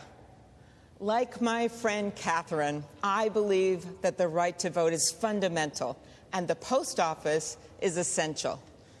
You know, the president may hate the post office, but he's still going to have to send them a change of address card come January. Donald Trump just happens to be in my state today, trying to divide people instead of responding to the pandemic and the significant needs of our economy. But Democrats, independents, and yes, many Republicans have had enough of his divisiveness. Tonight, my friends, in contrast, we've heard a lot about how we can unite as Americans, about our shared values, our shared dreams, how we've come together in the face of crisis. But I want to be clear. Unity isn't about settling. It's about striving for something more. It isn't the end, it's the means. It's how we get stuff done. Unity is about reaching up toward a higher purpose, a better future for all of us. E pluribus unum, out of many, one. It is more than a motto. It is the North Star for our democracy. Now more than ever, we need a president who will unite this country. We need a president who, in George Floyd's memory, instead of using the Bible as a prop, will heed its words, to act justly. We need a president for the workers who've lost their jobs because this administration is selling American workers out when we need to buy American. For the farmers and manufacturers and the people of rural America who are sick and tired of reaping what he's sown. We need a president who will look out for the seniors like my dad, whose families now visit them through glass windows, never knowing if it will be the last time they see them. We need a president for all of America. I come from the middle of this country where we believe in people joining together to solve problems. We seek common ground to reach higher ground. That's been Joe Biden's life's work. He's a man of scrappy, working-class roots, a man whose own hardships have only made him more determined to lift up those who have been left out. He understands redemption, and he knows resilience. Joe Biden's a man of deep experience. Barack Obama, better known tonight as Michelle's husband, he leaned on Joe for his strength and decency, and you can too. You know, most candidates, when they end their campaign, that day is a hard one. For me, it was a moment filled with great joy, because the day I ended my presidential campaign was also the day I endorsed Joe Biden. Joe ran for the same reasons I did when I announced my campaign in the middle of that blizzard on the banks of the Mississippi River. To cross the river of our divides, to bring this nation together, to be a president for all of America. As I said the day I endorsed him, if you feel stuck in the middle of the extremes in our politics, if you are tired of the noise and the nonsense, you have a home with me, and you have a home with Joe Biden. That's why I was so proud to stand with him then and across this great country. That's why we are all now standing united behind Joe and my friend Kamala. Our nation's motto is out of many, one. And as you're about to see, it's also the story of the Democratic primary. Thank you, America.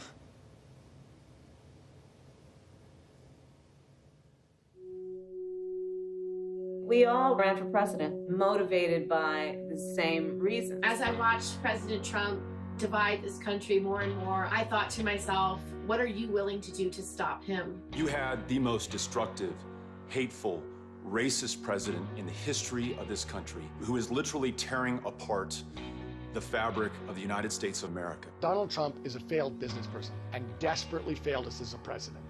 We will run! I ran for president because I think it's urgent that we heal the divisions in this nation. We are still in control of our own future, and we need to provide millions of Americans a real path forward. A green jobs program. Increasing the minimum wage. Passing a national paid leave bill. Student loan debt. Mental health, starting with our veterans. reproductive justice, economic justice, racial justice. And there is so much a new president can do to bring us together. It's time to get up. Take it back. Starting a presidential campaign is daunting. I mean, you have to reach hundreds of millions of people. You have these incredibly long days, often capped off by these evening events that go on for hours and hours. Your challenge as a candidate is to be true to yourself and true to why you ran in the first place. That is something, by the way, that I really admire about Joe Biden. He really is his own man. He knows who he is. Joe Biden is somebody who deeply cares about people who are marginalized, who are being left behind, who are being ignored. I'm a DACA recipient, and I owe you everything. Thank you so much. And you're staying, man. You know, he's had some hard times in his life. He's had some losses in his life. And I think that is something that people relate to. You doing okay? Yep, close to 15 years cancer-free. God love you. Well, I was at a service for 4 fallen Afghanistan soldiers, and I saw those families who were so comforted by Joe Biden. When they walked out, they knew someone cared for them. Someone could relate to their own pain they were having. We need that in the White House. I still remember standing side by side with him on the debate stage, and we were having a go of it. But what was remarkable to me was in the commercial break, he puts his arm around me and starts telling me how good my ideas are. And next thing you know, I feel like he's giving me a pep talk and literally telling me how important it is, how really important it is that I'm on that stage. Joe called me the night I suspended and was extraordinarily gracious and comforting, and he told me I should be proud of myself, said that I did myself and my family a real service and the country a service, and that meant a lot coming from Joe. Look, it's not easy to unite the Democratic Party. We're a rambunctious group. Joe Biden has pulled it off. He wants to get the best ideas on the table so we can move forward in the best way possible. He's included my Family Bill of Rights. He has unified our group around a clean energy strategy. The Domestic Workers Bill of Rights, I'm very excited that that's in there. He's the kind of leader that brings other leaders in. This is a guy that's going to walk into the Oval Office and not have to find his way around, but it will actually walk in and have already sort of honed the instincts you need to lead the most powerful nation on earth through a crisis. On the other side, Donald Trump does not understand who we are as Americans. He really doesn't. This is a guy that blames everyone for everything. You know, he blames the city of Baltimore. He blames the country of Denmark. He blames the Prime Minister of Canada for cutting him out of the Canadian version of Home Alone 2. Who does that? There are no sidelines. There's no sitting this one out. There's no hoping that someone else is going to come in and save the day. There is no cavalry. We are the cavalry. The moment has found the person. That person is Joe Biden. Joe has my vote because he will bring decency and dignity back to the White House. We've got one shot to make Donald Trump a one-term president, and that shot is right now. It's showtime! It's showtime! Next president, right here. We understand that things are tough right now economically, but if we're going to beat Donald Trump in November, we need your help. If you're able to go to joebiden.com and chip in $5, $10, whatever you can, to fund the change we need to save our democracy, because every bit matters, and it's going to take all of us to make this happen. And no one knows that more than our next speaker, the Biden-Harris campaign's co-chair, Representative Cedric Richmond from New Orleans, Louisiana. Think about the places that make your neighborhood feel like home. The barbershop, where you can catch up on the latest neighborhood news while you get your hair cut. The restaurant, where they know your order by heart. Or this art studio, where a creative guy with a great idea and a ton of hustle turned an abandoned building into a second home for the entire community. You know, economists will tell you that small businesses like this one are critically important to our recovery. But they're also just plain important. Without them, the places we call home just wouldn't be the same. That's the thing Joe Biden understands that Donald Trump never has and never will. When we talk about the economy, it's not just about the stock market. It's about whether you can find work that really means something to you, instead of feeling like you're supposed to be grateful just to get a paycheck. It's about whether people who didn't inherit millions from their parents can build a business from the ground up and have a real chance to compete. And it's about whether in the richest country on earth, everyone, including women and people of color, feel included and empowered. Economists will also tell you that Joe Biden's plan to rebuild our economy will create millions of jobs. But Joe will tell you that his plan is about more than that, because he's seen the world from a different perspective than most politicians. He knows what it's like to live in a real neighborhood, not just penthouse apartments. He knows what it's like to take the train to work, not just a chauffeured limousine. That's why he looks at our economic challenges the same way working people do. And he'll solve them in a way that puts working people first. Joe Biden respects America's workers because he truly understands the dignity of work. You know, it was mostly small talk when we first met. When I would collect his ticket, and as time went on, I learned more and more about him as our friendship grew. I think he's most comfortable around everyday working class people. He just always makes you feel like you belong.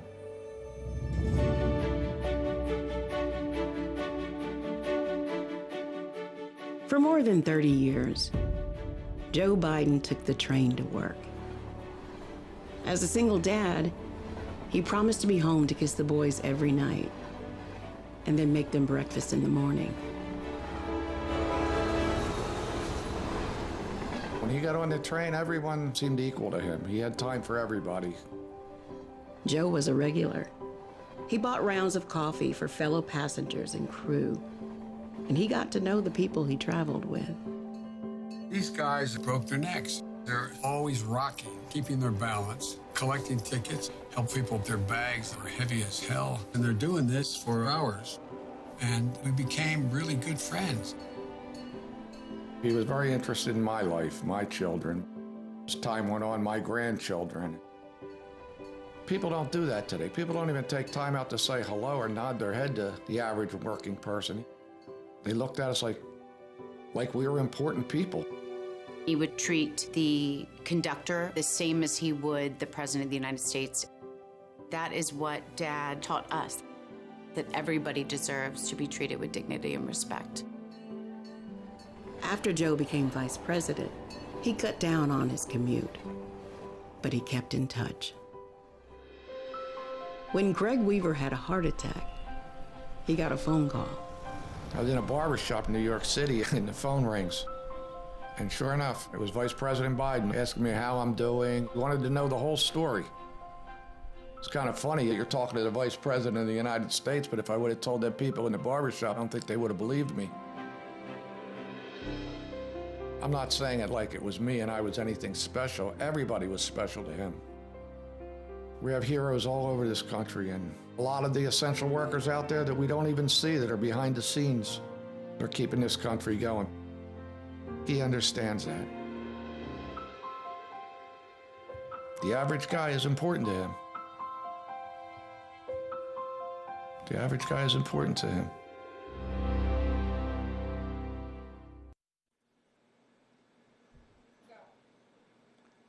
Good evening. Our great nation is now living in an unprecedented moment.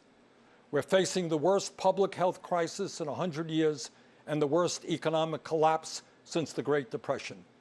We are confronting systemic racism and the enormous threat to our planet of climate change. And in the midst of all of this, we have a president who is not only incapable of addressing these crises, but is leading us down the path of authoritarianism. This election is the most important in the modern history of this country. In response to the unprecedented crises we face, we need an unprecedented response, a movement like never before, of people who are prepared to stand up and fight for democracy and decency and against greed, oligarchy, and bigotry. And we need Joe Biden as our next president. Let me take this opportunity to say a word to the millions of people who supported my campaign this year and in 2016. My friends, thank you for your trust, your support, and the love you showed Jane, me, and our family. Together, we have moved this country in a bold new direction, showing that all of us, black and white, Latino, Native American, Asian American, gay and straight, native-born and immigrant, yearn for a nation based on the principles of justice, love, and compassion. Our campaign ended several months ago, but our movement continues and is getting stronger every day. Many of the ideas we fought for that just a few years ago were considered radical are now mainstream. But let us be clear, if Donald Trump is reelected, all the progress we have made will be in jeopardy. At its most basic, this election is about preserving our democracy. During this president's term, the unthinkable has become normal. He has tried to prevent people from voting, undermined the U.S. Postal Service, deployed the military and federal agents against peaceful protesters, threatened to delay the election, and suggested that he will not leave office if he loses. This is not normal, and we must never treat it like it is. Under this administration, authoritarianism has taken root in our country. I and my family, and many of yours, know the insidious way authoritarianism destroys democracy, decency, and humanity. As long as I am here, I will work with progressives, with moderates, and yes, with conservatives to preserve this nation from a threat that so many of our heroes fought and died to defeat. This president is not just a threat to our democracy, but by rejecting science, he has put our lives and health in jeopardy. Trump has attacked doctors and scientists trying to protect us from the pandemic, while refusing to take strong action to produce the masks, gowns, and gloves our healthcare workers desperately need. Nero fiddled while Rome burned. Trump golfs. His actions fanned this pandemic, resulting in over 170,000 deaths and a nation still unprepared to protect its people. Furthermore, Trump's negligence has exacerbated the economic crisis we are now experiencing. Since this pandemic began, over 30 million people have lost their jobs, and many have lost their health insurance. Millions of working families are wondering how they will feed their kids, and they're worried that they will be evicted from their homes. And how has Trump responded?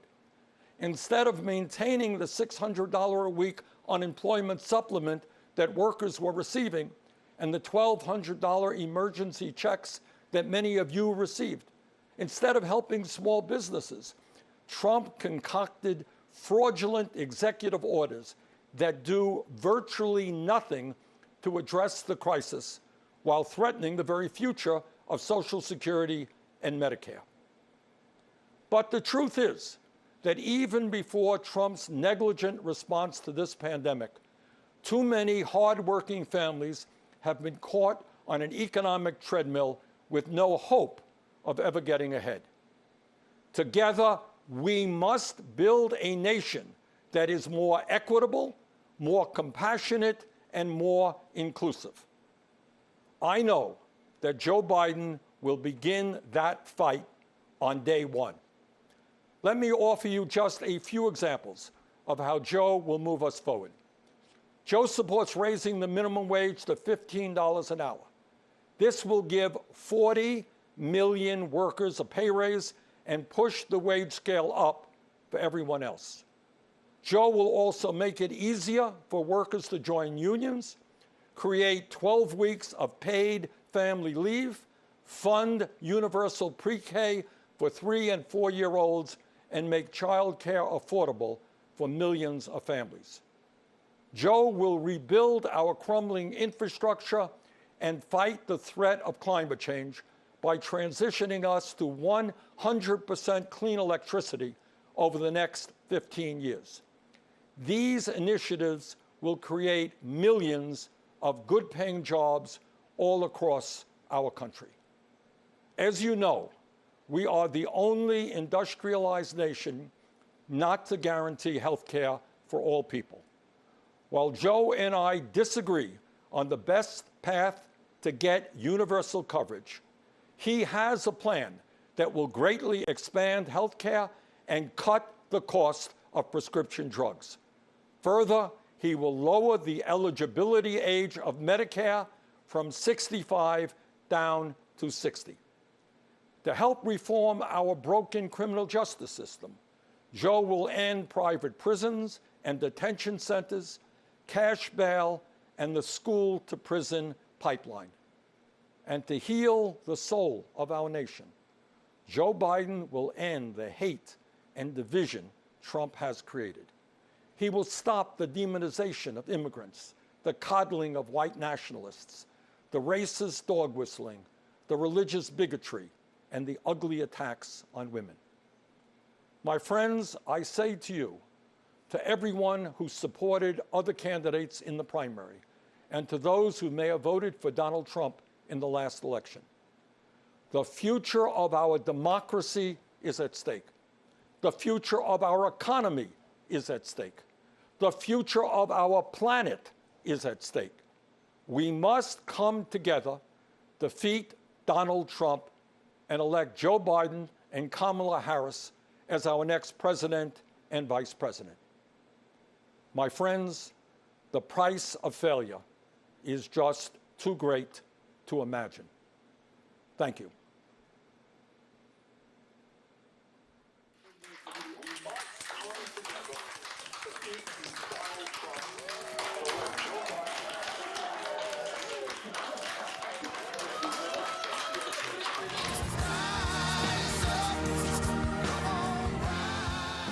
My American dream is to have an America where we have people in affordable housing. But for every human being in this country to have access to quality health care and economic means to care for themselves and families. Access to equality and equitable education. A system of government that protects the workers and their families. Joe Biden, throughout his career, has focused on rebuilding the middle class. We need a leader that actually supports our unions for our hardworking people.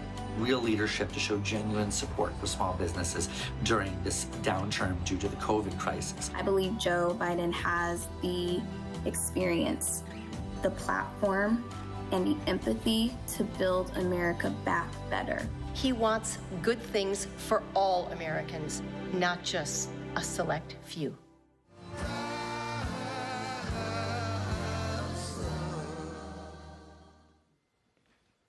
The voices we long to hear right now are the ones that speak with courage and kindness, strength and wisdom, love and compassion. They're unafraid to speak the truth and talk about their own uncertainties and struggles.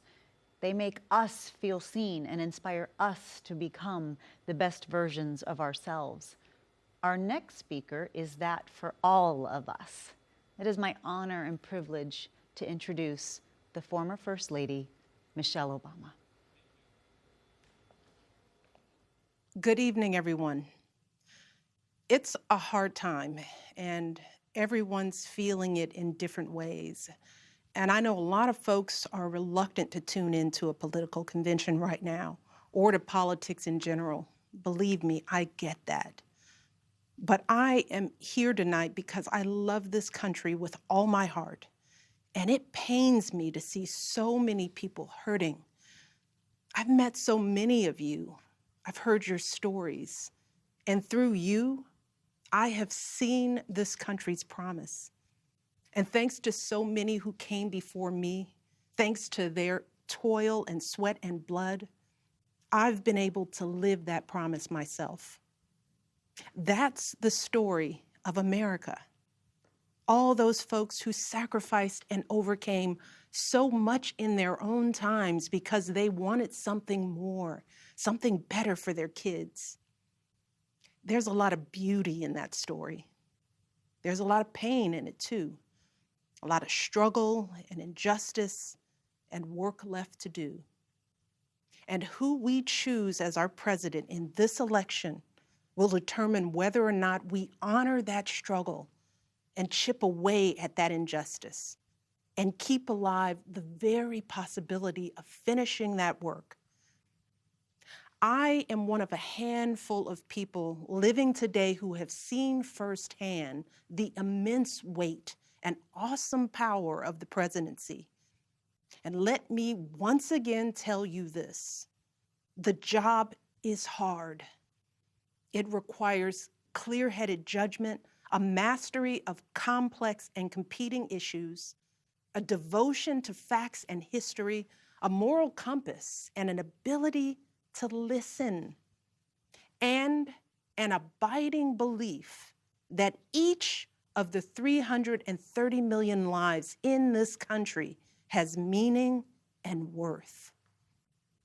A president's words have the power to move markets.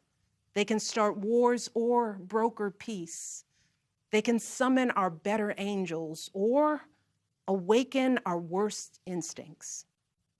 You simply cannot fake your way through this job. As I've said before, being president doesn't change who you are. It reveals who you are. Well, a presidential election can reveal who we are too. And 4 years ago, too many people chose to believe that their votes didn't matter. Maybe they were fed up. Maybe they thought the outcome wouldn't be close. Maybe the barriers felt too steep, whatever the reason. In the end, those choices sent someone to the Oval Office who lost the national popular vote by nearly 3 million votes.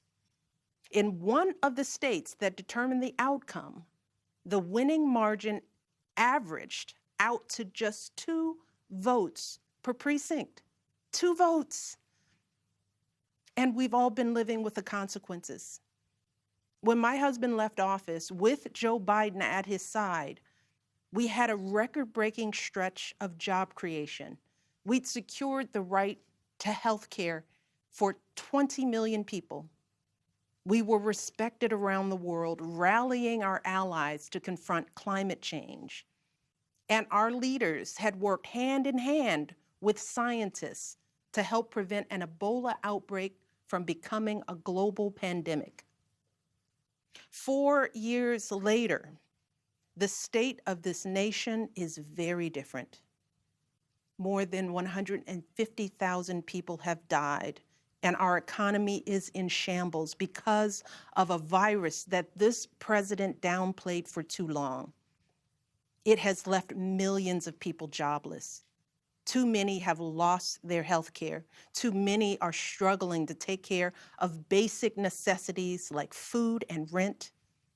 Too many communities have been left in the lurch to grapple with whether and how to open our schools safely. Internationally, we've turned our back, not just on agreements forged by my husband, but on alliances championed by presidents like Reagan and Eisenhower. And here at home, as George Floyd, Breonna Taylor, and a never-ending list of innocent people of color continue to be murdered, stating the simple fact that a Black life matters is still met with derision from the nation's highest office. Because whenever we look to this White House for some leadership or consolation or any semblance of steadiness, what we get instead is chaos, division, and a total and utter lack of empathy. Empathy, that's something I've been thinking a lot about lately. The ability to walk in someone else's shoes. The recognition that someone else's experience has value too. Most of us practice this without a second thought. If we see someone suffering or struggling, We don't stand in judgment, we reach out, because there, but for the grace of God, go I. It is not a hard concept to grasp. It's what we teach our children. And like so many of you, Barack and I have tried our best to instill in our girls a strong moral foundation to carry forward the values that our parents and grandparents poured into us. But right now, kids in this country are seeing what happens when we stop requiring empathy of one another. They're looking around wondering if we've been lying to them this whole time about who we are and what we truly value. They see people shouting in grocery stores, unwilling to wear a mask to keep us all safe. They see people calling the police on folks minding their own business just because of the color of their skin. They see an entitlement that says only certain people belong here, that greed is good and winning is everything, because as long as you come out on top, it doesn't matter what happens to everyone else. And they see what happens when that lack of empathy is ginned up into outright disdain. They see our leaders labeling fellow citizens enemies of the state while emboldening torch-bearing white supremacists.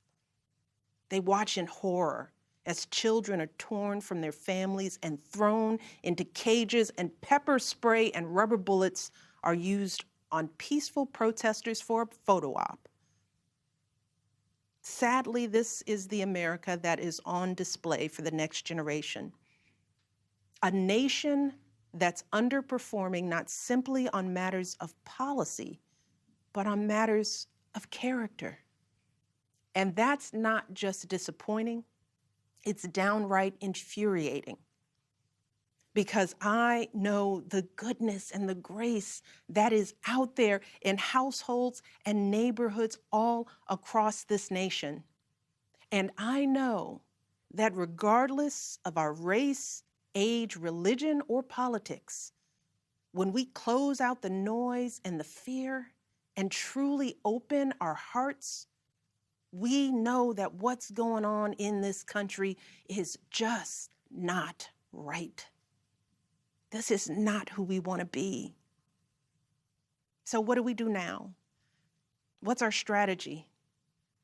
Over the past 4 years, a lot of people have asked me, when others are going so low, does going high still really work? My answer, going high is the only thing that works. Because when we go low, when we use those same tactics of degrading and dehumanizing others, we just become part of the ugly noise that's drowning out everything else. We degrade ourselves. We degrade the very causes for which we fight. But let's be clear. Going high does not mean putting on a smile and saying nice things when confronted by viciousness and cruelty. Going high means taking the harder path. It means scraping and clawing our way to that mountaintop. Going high means standing fierce against hatred while remembering that we are one nation under God. And if we want to survive, we've got to find a way to live together and work together across our differences. And going high means unlocking the shackles of lies and mistrust with the only thing that can truly set us free, the cold, hard truth. So let me be as honest and clear as I possibly can. Donald Trump is the wrong president for our country. He has had more than enough time to prove that he can do the job, but he is clearly in over his head. He cannot meet this moment. He simply cannot be who we need him to be for us. It is what it is.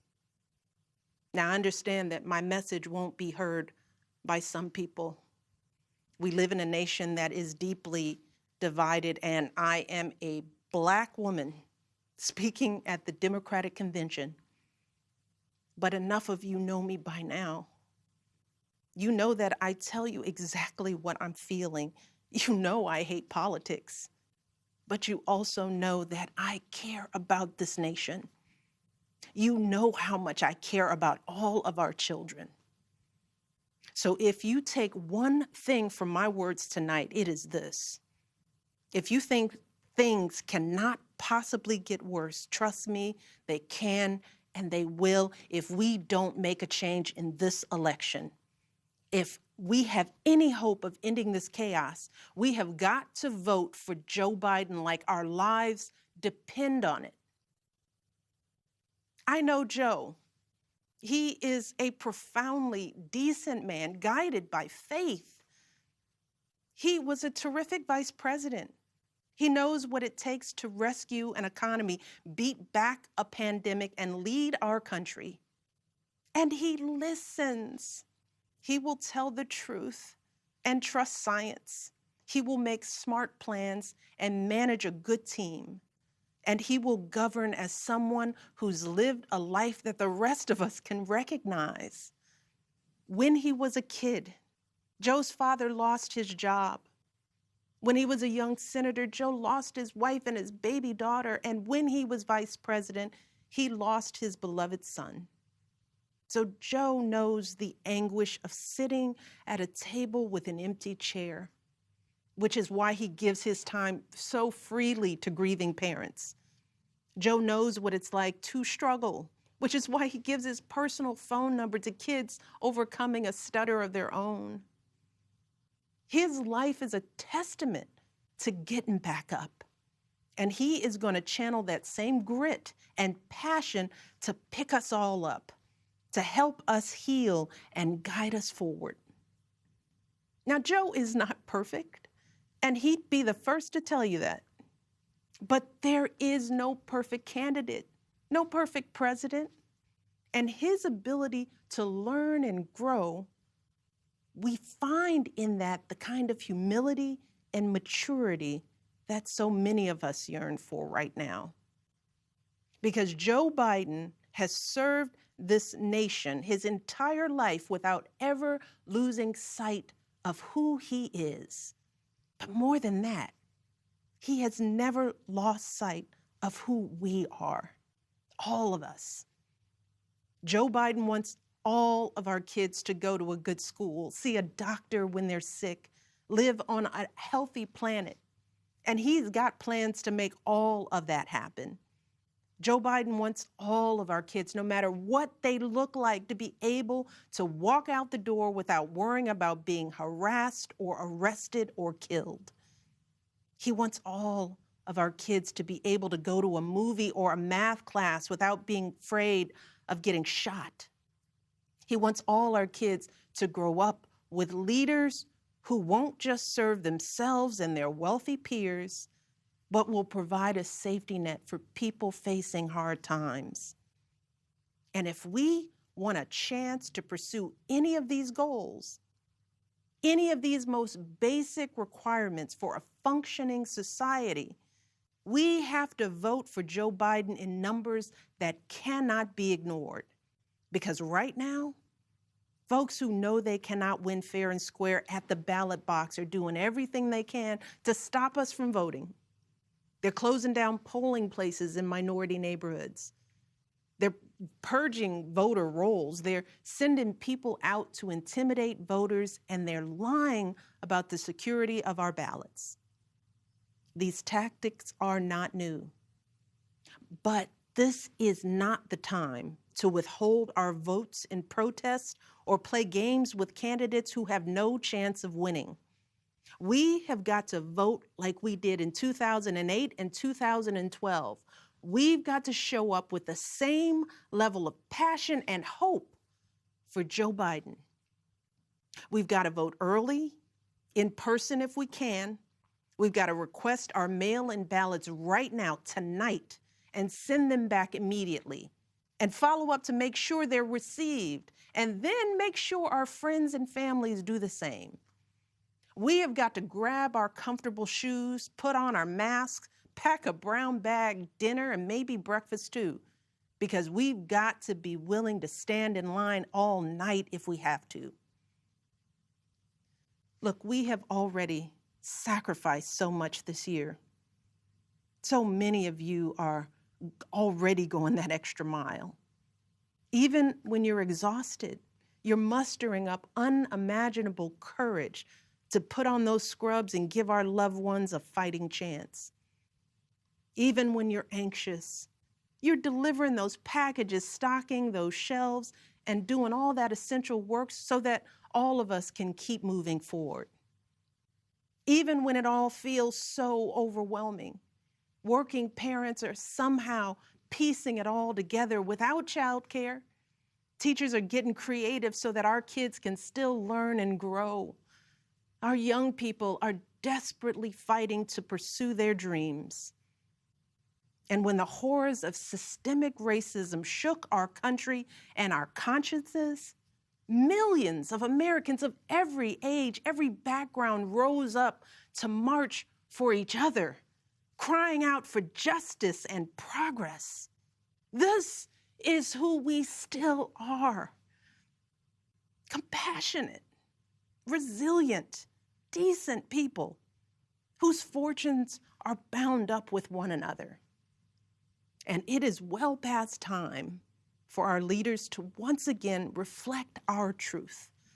So, it is up to us to add our voices and our votes to the chorus of history, echoing heroes like John Lewis, who said, "When you see something that is not right, you must say something. You must do something." That is the truest form of empathy. Not just feeling, but doing. Not just for ourselves or our kids, but for everyone, for all our kids. And if we want to keep the possibility of progress alive in our time, if we want to be able to look our children in the eye after this election, we have got to reassert our place in American history. And we have got to do everything we can to elect my friend Joe Biden as the next president of the United States. Thank you all. God bless.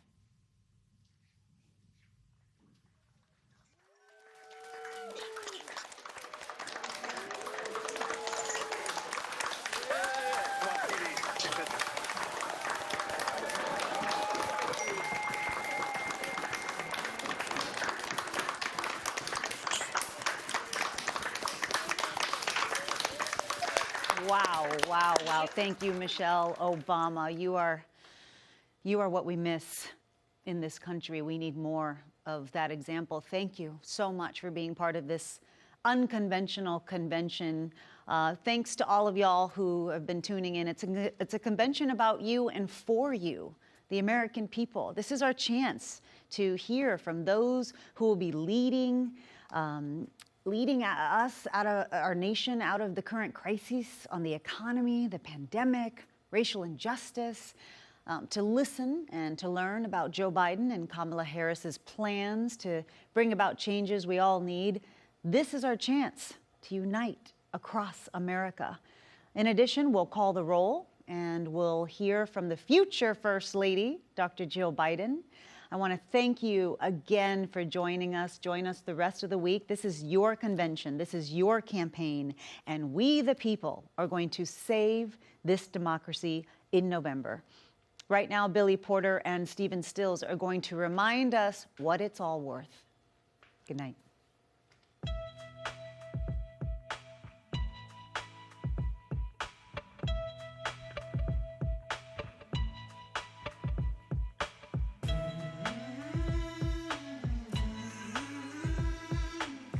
There's something happening here.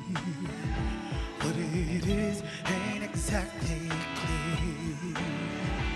There's a man with a gun over there telling me I got to beware. Think it's time we stop. Children, what's that sound? Everybody look what's going down.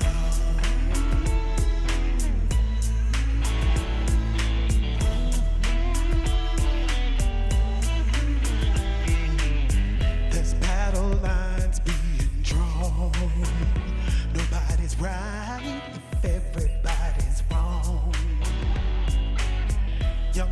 people speaking their mind, getting so much resistance from behind. We gotta stop.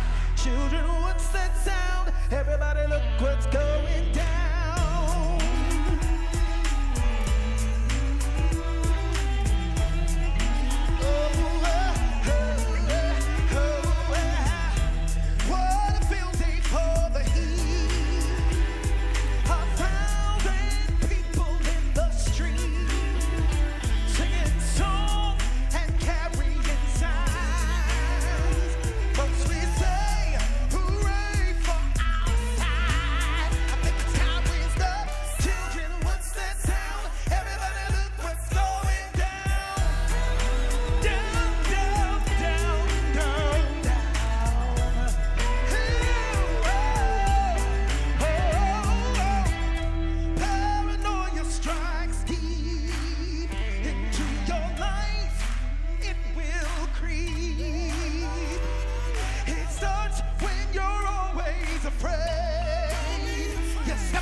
We the people call the 48th Quadrennial Democratic National Convention to order. Today, we gather virtually. However, we gather unified in spirit, unified in our values and purpose. It's up to us to carry on the fight for justice. Our actions will be their legacies. We just got to keep pushing. We can't let up. Joe Biden and Kamala Harris will lead by example.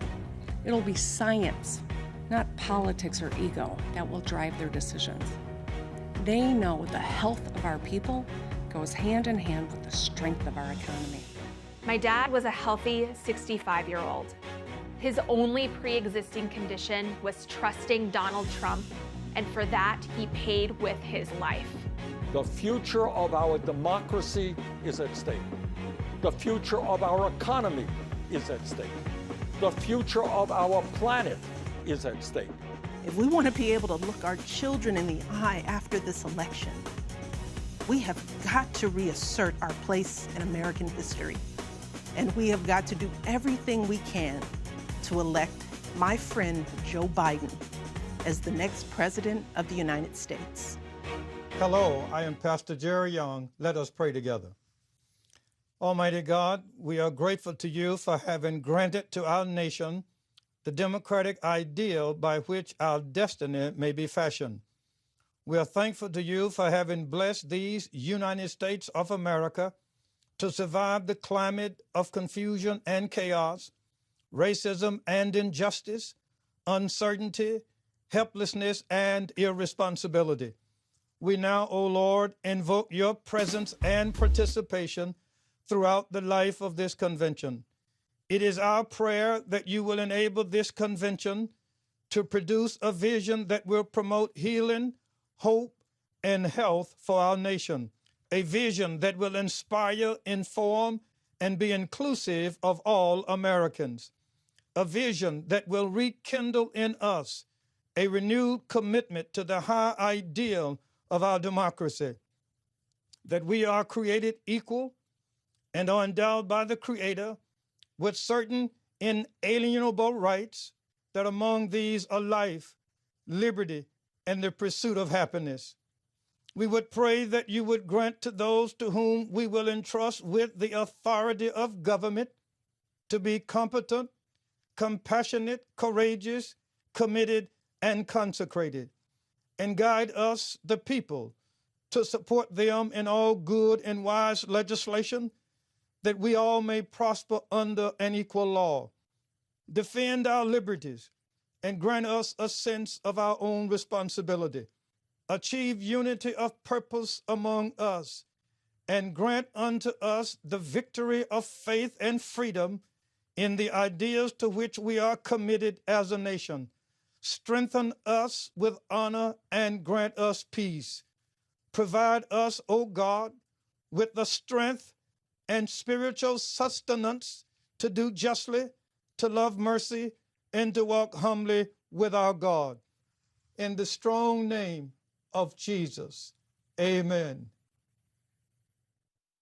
Delegates and distinguished guests, we've concluded this evening's convention program. The convention will stand in recess until tomorrow evening.